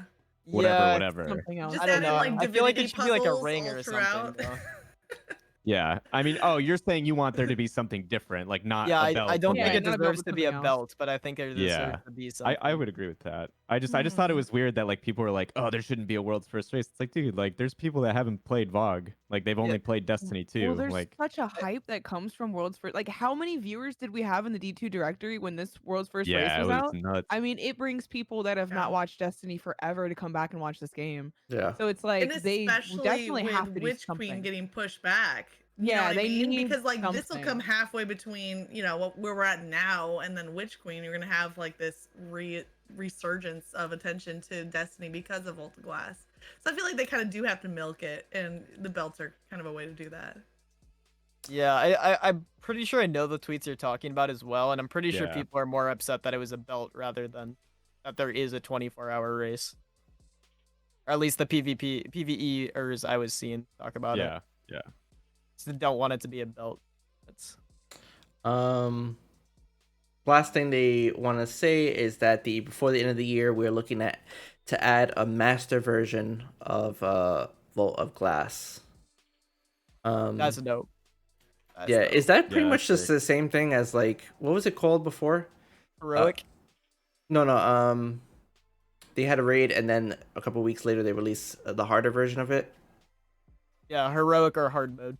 Yeah, and then That's there's what it's like called? Yeah, yeah. Prestige, I think too. Yeah. Prestige was in Destiny Prestige is 2. Hard Destiny mode was 2. hard mode Yeah. and heroic were Destiny 1. Yeah. Yeah, so before the end of the year, we'll see that for Vault of Glass, and maybe even for the older raids. So I'm that's pretty excited cool. to see what loot's gonna come from that. Yes, All the loot. all the loot. Wait, did somebody say nope? They think this is a bad idea? Or did I mishear? Okay, good. I was like, No, it's great. No, Oh, no, I was really? open to Yeah, it, but I was yeah. gonna be really surprised. Like somebody doesn't like this. No, harder, Yeah. please, harder PvE stuff. Doing solo flawlessing those new missions and like the dungeons is like some of the best content I think for PvE that we've gotten. And that's not even like that's just like it was at first it was like self-imposed and now they like made it a thing. So when it I mean, it comes, just gives you so much more content too. Even though it's the same thing, it's different. You get Yeah. different stuff from it. It's different while you're in there. I don't know. yeah, See, this was like my beginning as a Destiny streamer was doing like solo Crota and solo Skolas back in the day. Now, to be completely honest, I didn't actually beat either of them, but even just like trying to get that done was like fun, and it was a really good way for like people to get involved with like loadout suggestions and stuff. So I love this idea of adding a layer of difficulty. So yes, anybody can go do Vault of Glass, great, but adding that extra layer for people that want to make it really challenging for themselves. It's like the Halo skulls, right? You're adding modifiers that make it harder. I wonder if we'll be able to track the cannon Atheon off of the cliff, and That's actually the triumph that you need for the belt. that's You probably figured it right. out. That's it. I'm ready to step ahead. I'm super excited when it comes to that though. When it comes to the heroic or the master or whatever, they said that the rewards were going to be adept weapons. Yeah. And so seeing adept weapons continue to like go throughout the game is something that is really exciting. I like that a lot. Definitely. Getting an adept Fatebringer or maybe an adept Found Verdict with quick draw, hopefully. Please. Oh, Hopefully, please. Oh, Fingers give me crossed. I mean, if you remember, Found Verdict has a very long barrel, and if that has Yeah. quick draw, uh-oh. yes. It's gonna be better than Oh, Felwinter's. Astral, please. Hey, I got my Astro after 43,000 tokens, baby. Whoa. Jesus. Whoa. Yup. You know what I did with all my Crucible tokens? The hot delete. The Oh hot my F God. button. True.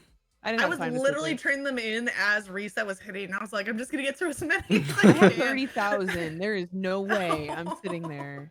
I turned them in just for deleted legendary all of them. shards. I was I like, don't need. I'm good. fuck it, give me legendary shards. I'll take all the legendary shards. I already have too many. Okay. Next part in season 14, next season, Ada 1 is coming back to the tower with transmog. And there was a question in chat earlier, which we're gonna add get your thoughts on it. I can't wait. Basically, every season, Ada will offer players a set of bounties that highlight various activity types. You can complete the bounties and quests to receive materials to power up her loom, which can turn any piece of armor in your collection into a permanent universal ornament. But you can also purchase the tokens for silver. Now, there was a question in chat that said, "How do you guys feel?"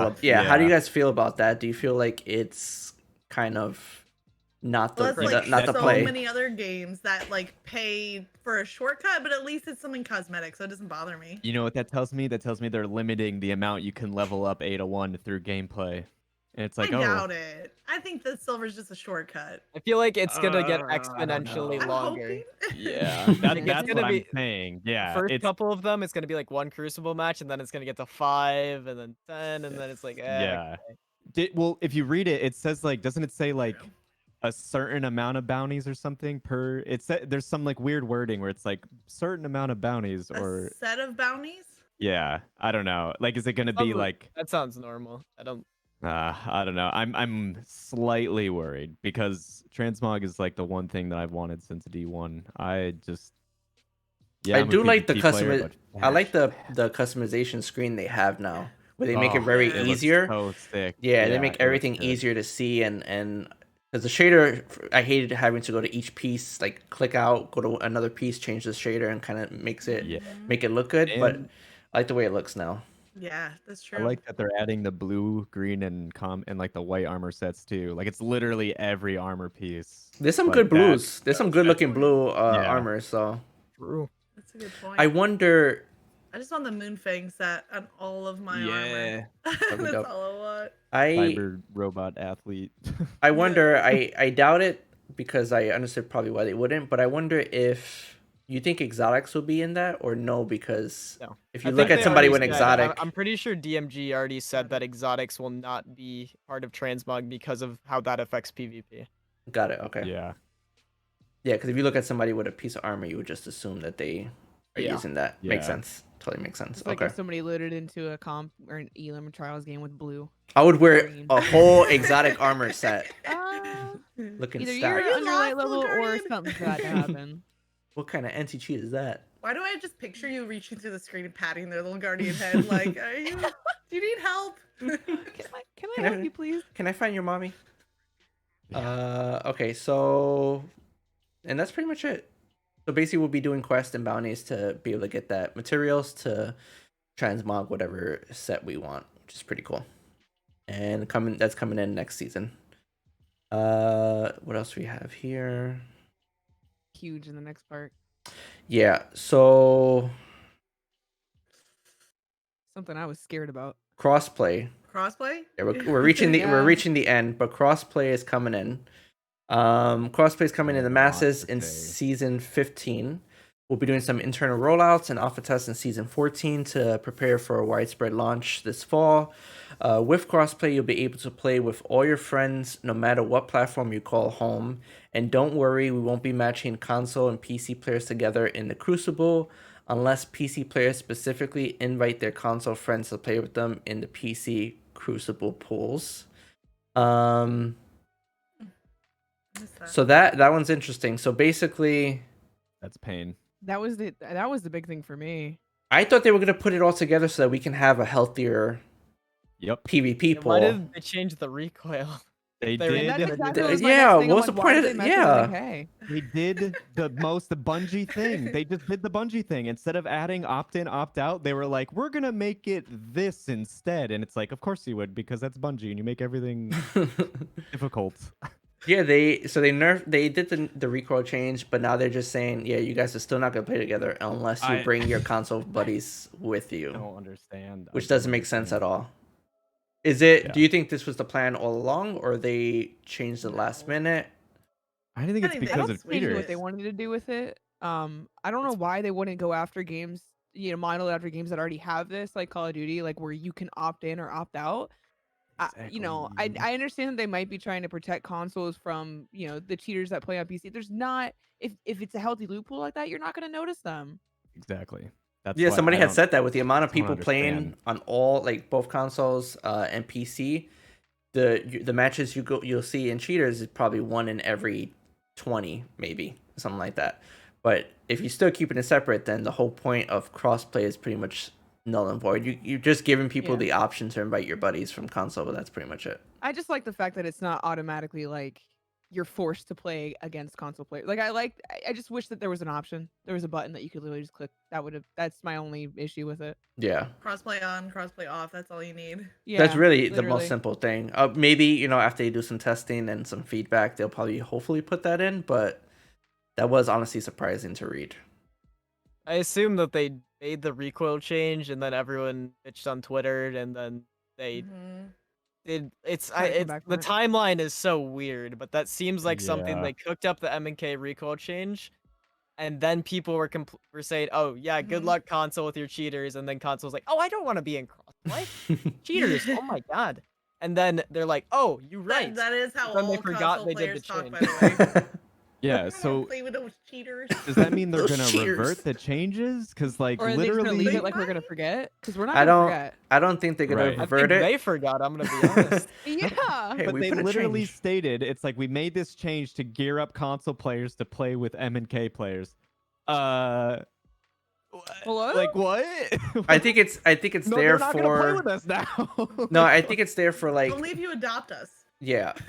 I think it's Pain. there for like, so if I invite two of my console buddies and we go out and play trials, obviously for the most part it would probably be unfair if they fought against a three stack of PC players. So they probably put that change into effect for the event when that happens. Not that it's always gonna Well, happen, I but mean, the you see event. people like Rezo who are completely Yeah. tearing it up despite M&K being the better input method onto the sticks. Like, Mhm. and I mean, with new gen consoles, it's essentially PC. Like, it is PC on controller is what a next gen console is. Yeah. And people have been tearing up trials, tournaments, whatever, with Yeah, controllers I for play on the years. Series X, and I wouldn't have a problem matching against PC people. I do think it's the the cheaters thing, the hackers. That's the worry. But like as far as like the skill level or input differences, like if I choose to play on controller, so be it. If mouse and keyboard has an advantage, that doesn't bother me. Yeah. I At the end of the I day, we just just read want that in choice. my- DDoS protection for console players or no? They Have they talked talked about about it, that? right? In the TWAB, I think. They just Oh, updated. okay. I was like, I don't Yeah. remember Okay. seeing anything about it, but that's also another issue. Yeah, I think they put it in the TWAB. It's not in the state of the game, but they talked about it today. I have to look into that. Yeah, I didn't read it because So like noise tank, obviously you don't like this. Is that because you just wanted to see a more like full player base, like Yeah, all in one so- place? So the reason is like, so we have connection-based matchmaking, right? But like connection-based matchmaking doesn't work right now because like the player population is so low. So like the way connection-based matchmaking works is it goes, I live on the East Coast, and then if I can't find a full group of people, it expands out and it expands out and it expands out, and it's like because the player population is so low, like I end up playing people from Korea or Europe or Japan or wherever. Like and then like I have a lot of friends on the West Coast, so I'm already playing with I'm playing with West Coast connection already, and then it just expands out more and more, and it's like I don't know. And then lobby balancing and everything, it's just like I just want the playlist, like they shrunk down the playlist, which was a thing that I talked about like last year, which would help a lot, and it did. But then Stasis came out, a lot of people stopped playing PvP, and now we're back to like the same thing, and it's like connection-based matchmaking just doesn't exist, and I'm getting lobby balanced in every single game mode that I play. So I just want all of us to play together, and then if you don't want to play with PC players, you just turn it off, and Press then a we're button good. and you're Yeah. good. And then for the people that don't care and they're just like, yeah, man, I just want to play with everybody. Sick, great. We just want the option. Yeah, I just just want like the that it's not choice. limiting anymore. That crossplay is going to be a thing because it's like I- you have yeah. all those people from all over, and they come in. They're like, "Are you on PC? Yep. Shoot, I'm on console. On to the next one." It's like, Yeah. no, you can come in and play now. We can do private lobbies and have everybody in it. Like it's awesome. I don't know about like old gen consoles though. Like I feel like that's gonna hurt them. I feel like Like they're gonna wait to say this, but I feel like they're gonna get left out.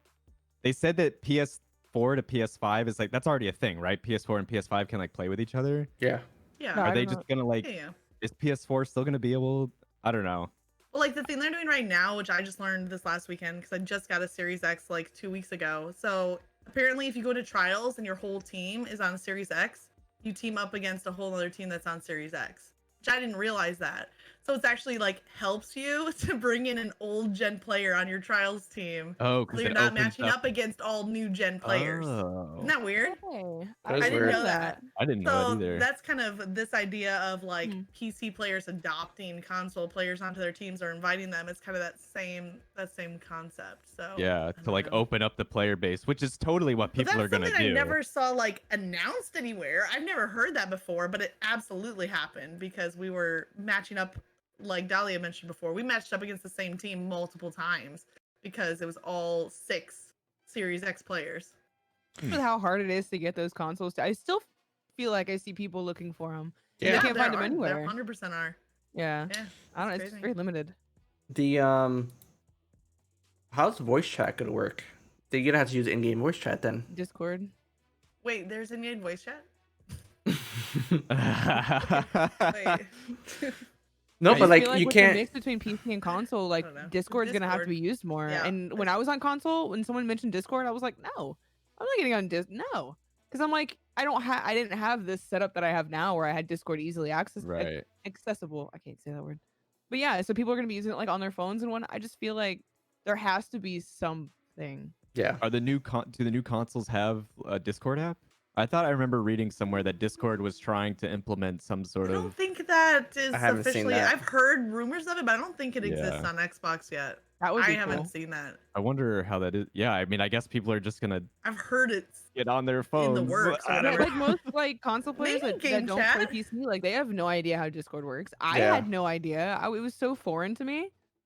You have So to I get just- on a Like other six-way games that six-way have FaceTime. crossplay, it's all game chat based. Like Apex Legends, I'll play that a lot crossplay. Obviously, like we'll use Discord when we're playing, but like game chat's an option. Or like Fortnite, going back to that. I don't know. I feel like maybe people realize that Destiny does have in-game chat.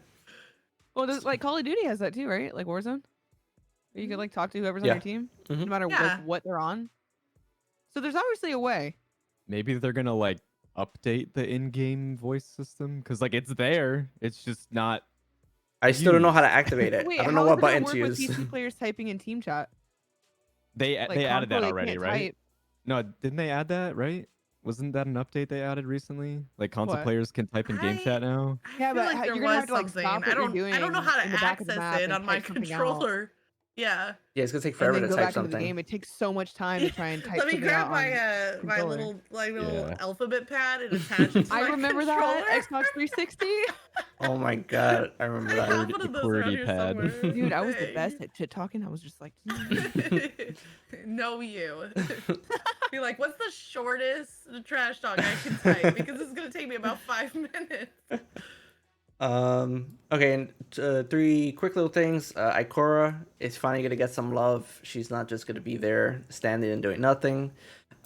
She's gonna get a bigger role next season, but more so in Witch Queen. Looks like she's gonna be the main person to go to. So that's cool to see her get some love. And then in Beyond Light, obviously they introduced stasis subclasses. In season 15, we're gonna see our first round of legendary stasis energy and power weapons. That's sick. And I somebody was thought talking that about we were- this. Finally. Yeah, I thought we were getting that with Beyond Light, and then when I was like, Yeah. wait, didn't we get What? one? Wasn't it just one? the exotic. exotic, right? Is Wait, it a rocket grenade launcher? Salvation launcher. grip. or It's a rocket something? launcher, right? Salvation, yeah, Oh, is it a Salvation's grip. I Yeah. think it's a grenade launcher. I Is think it a it's a grenade grenade launcher? Yeah, I think it's a grenade launcher. It's It's one of basically a the two. Yotun, but like instead of sick. fire is ice. Yeah. Dude, stasis hand cannon. Let's go, Oh, good. please. Can we get a Europa PvP map? Yes. Ooh, that would be Can we cool. just get a PvP map? Yeah, Fuck. it's not even one map. PvP map. Can I get a new one, please? Yeah. Yes. I don't want redone Man, over and over and pain. over and over again. All I know is pain. And T-Pain? that's Yeah. Pain without the spa. that's pretty much it. The last thing they pretty much put out was the new armor that they were showing off for Witch Queen. Some Yeah, I people think like it, looks like shit. some people don't. I'll be honest, I'm not a big fan of it. If anybody's seen don't like it. Spaceballs, the hunter looks like That's exactly what I think. yeah. That's exactly what I thought of. I was like, bruh. He what looks is like that? he looks like Darth Vader, but I mean, Yeah. if Don't you disrespect Darth Vader like that? it looks okay. I mean, it's not, you know, Literally.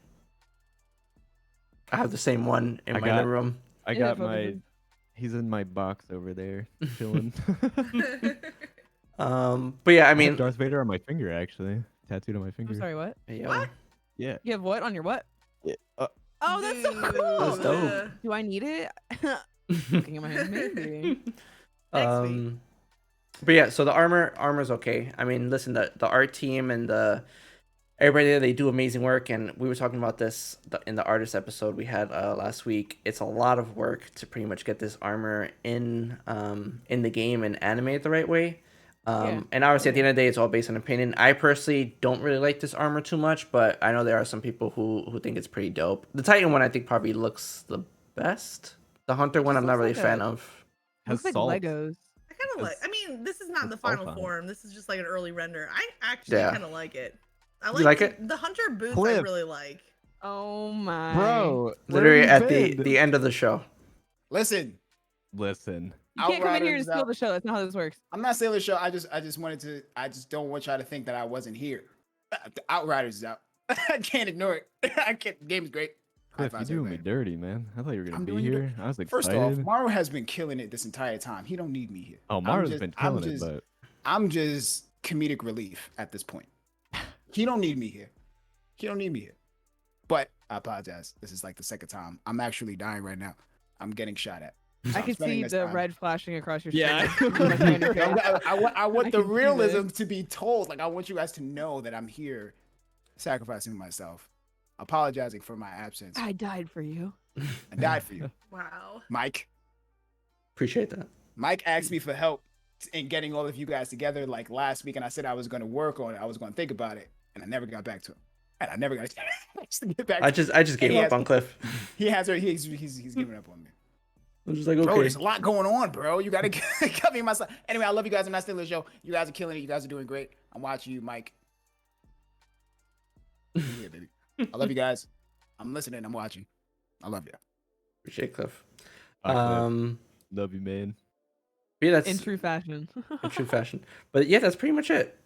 Obviously a solid state of the, I don't know if you want to call it state of the game, but basically an update on everything pretty much coming out this year, next year, and then going on and so forth. But definitely it was a big surprise to see it. I was not expecting this to come out. Yeah, I was not ready for this information coming out today. Yeah. Mind Here for blown. it, but wasn't ready. Yeah. But everything I'm seeing here is good, and like I said, it's definitely getting me hyped for the future of Destiny and kind of where they're gonna take it from there. But yeah, Yeah. pretty much I it. feel like they pretty much addressed everything that we've been complaining about, or almost everything. I don't. Pretty much almost everything. I Almost think. everything? PvP map. 120s. Same. New- 120s Oh too. yeah, Yeah. That's, they're reading the data. I Bring like- back Gambit yeah. Prime. Yeah, they just honestly, I was down bad this morning. Then this came out, and I was like, "Pog you, let's I'm go." slightly down, less bad. Yeah, slightly down, less bad. Yeah. But yeah, so far so good. Like I said, I'm never gonna give up on Destiny. I mean, I have my damn Warlock tattoo, so I can't. I'm permanently inked, so I'm in it for the long haul. But yeah, I'm definitely excited for the future of it. More so, I just really kind of want all these stories to be wrapped up and kind of start fresh. Whether that's like Destiny 3 or just straight Destiny and whatever expansion they want to call it at that point. That's pretty much it. So just want to say thank you for you guys taking your time out. We're about to hit that 2-hour mark. So if you want to just go around, we'll have one last question for you guys, and if you want to give a shout out to somebody in your lives, in the community, and then kind of do your little outros. So question is going to be for there was one we didn't get to answer here I had on Twitter. Okay, so they asked if what's one piece of advice that you would give to somebody who's looking to get into content creation for Destiny specifically. If you guys want to go around, we'll answer that question. Again, you do a shout out to anybody that you like, and then do your outro. So we'll start with Magic again. Wow, hot seat. Okay. One piece for somebody getting into Destiny. I would say, man, that's so tough. Okay. I would say focus on what you want to build, because it's such a diverse community, and sometimes it can feel like a very competitive directory. But focus on what you're trying to create and keep your attention there, and don't get sidetracked by what everybody else is doing. That would be my advice. Yeah, and I guess as far as like a shout out, I just want to shout out like to my mod squad. Some of them were popping in here in chat. That means so much to me. I haven't been on a show in a long time, so I was a little bit nervous. But they've kind of been riding with me, like with this rebrand and with like a little bit of a new shift in direction of the channel. Just to have them like backing me and also giving me that criticism when I need it, or that helping to redirect when I get off course. I definitely like need that to keep moving forward. So shout out to all of them that stopped by tonight. Awesome. Thank you, Magic, for taking your time out. I'm so glad you mentioned the rebrand to Moonshot, because I was so sure it said Unicorn, and when I was typing it, I was like, wait, Moonshot? I was like, what? Who's Unicorn then? And then you said it, I was like, okay, thank God. I thought I was just getting old and senile. I leveled up, it was time. Thanks so much. No, of course. Well, thank you again for spending some time here. Next we got Cool Cheese. Similar to what she was saying, I think there's two facets to this, but the biggest thing the thing that I've learned later on in streaming that I wish I knew earlier on was just kind of sticking in my own lane. Making sure that you're focusing on yourself and focusing about the journey rather than having either expectations of what you want to achieve, which having ambition is good too, but expecting something out of content creation, out of streaming is not the way to go about it. You want to make sure that first and foremost, the reason you're doing this is that you enjoy pressing the red button. No matter how you enjoy it or why you enjoy it, it has to be something that you're like, hey, I'm pressing the red button because I want to, not because I feel obligated to, or because I'm expecting, or if I want things outside of pressing the red button, just because, okay, I pressed red button, now I'm a millionaire. That's not the way to go about it, right? Making sure to just focus on yourself and what you want. If that's content creation, dope. If you just want to play Destiny without pressing the button, that is even better. Or like whatever you want to do is what you got to do. And for a lot of people, that might not even be content creation. And so for me, figuring out who myself was, which I know I'm definitely a lot younger than a lot of people in the community. And so being new to this is kind of me growing up as well. But figuring out what you want to do, whether that is content creation at all, and just sticking to that and making sure to be yourself and to focus on you and ignore other people essentially that are just distractions. You got to figure out you first and what you want to do with content. Awesome. And your shout out. Oh, wait, yeah. I would like to shout out two people. I guess one group, one person. First of all, I'd like to shout out my brethren at Encore. Encore is my clan and content creation group, and they're just fantastic people. I've been playing with them a lot, with whether it's trials, and they've definitely helped me get through a kind of rough spot within my streaming journey just a couple weeks ago. I really appreciate them just being there, being able to help me through. But even with advice and content creation, just being a pleasure to play with. And then, in addition, Mr. Noise J Tank, for very similar reasons, Man. and also being my dad. So yeah. Thanks, Dad. Aww. Are you You winning, son? you can make me cry, man. It makes me want to clap. Like, I feel like I need to clap. I want to clap. Cool Cheese, thanks again for coming on, taking the time out. Appreciate it. And Oh. Yeah, They agree. I agree. Shout out Cool Cheese. Dahlia. Yeah, so I mean, I'm not good with the whole advice thing, but I mean, the only thing I can say is just if you're thinking about doing it, just push the damn button. Doesn't matter what you have, what you're streaming off of, just figure out kind of like what you want to do, what side of the Destiny community you want to appeal to, or if you want to do it all. But just go in for the right reasons and not the wrong ones, kind of like what Cool Cheese was saying. There's a lot of distractions with it, but as long as you just keep true to yourself and do the thing that you've always been doing or you want to do, push the damn button. Do it. But as far as like the shout out factor of it, there is one person in particular that kind of, I don't know, stands out to me, and I know pretty much all of you probably know him, but Amaze, that for him to be able to take the amount of crap that comes his way and him still just be that positive light in the community that he is huge to me. I've been watching him since before I started streaming, so it's just, to me, he's just like a huge aspect of my streaming career. So shout out that man. The most down to earth, positive, no bullshit creator I've ever met. Absolutely. Like you can tell. Takes Like I'm no from New shit for York. no reason. I'm from New York, so I could tell when somebody's being pretty fake and it's genuine from him, which is amazing. yeah. Like the type of person you have to be able to wake up every day and just give out that positivity. It takes a lot. So definitely a great shout out. Dahlia, appreciate you taking the time out. Very Coming happy on to here. Last but not least, the reason why we all hate Chaos Reach, Mr. Noise Tank. My advice for sure is knowing when to like take a day off.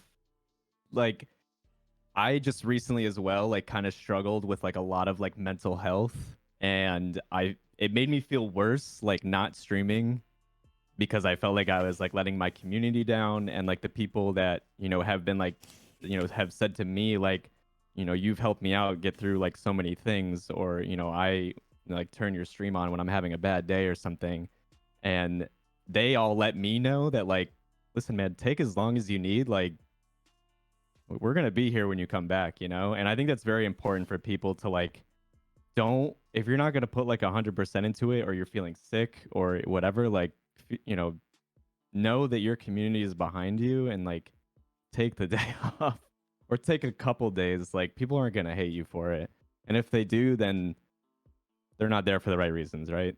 So I think that's like one of the bigger things, just like in collective of what everybody else has said. I think that's like another big one, is like, if you're not mentally feeling good, take the day, do one of your favorite things off stream. And as far as my shout out goes, I have 2 as well. I'd like to also shout out my clan, the band Cam Girl. Well, we can't say Cam Girls anymore. Now we're the band Cammies because we got we got in trouble. But anyway, yeah, I mean, Lunarology and Foxy Toast and Gavin Live are like 2 of my best friends, and then Kenny and the chat, Huber, everybody from the Cam Girls are like, they're such good people. They're like, they've become some of my closest friends, and I love all of them. And then Cheese, he's like, honestly, out of most of the young people that I know in this community, he's like just grown and is like, he's just so, not that not being immature is okay, but he's honestly one of the youngest like mature people that I know, and I'm just really proud of him and everything that he's like gone through, and the way he carries himself on the directory and on social media and everything. It's feels good, man. Feels good. I punch things. You Yeah. guys are adorable.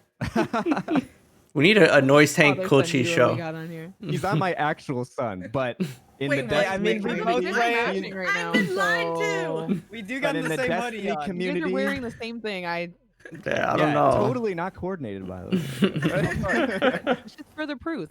Yeah. Father son duo. Awesome. Well, again, Might be everybody, some father son merch. No, I'm just kidding. let's see it. Again, everybody, thank you for taking the time out. Everybody in chat, thank you for sticking through. Solid 2 hours. Again, we're all looking forward to the future of Destiny. Everybody listening on YouTube, podcast, all that good stuff. Appreciate all of you. We'll be back next Thursday with another episode at 7 p.m. Eastern time.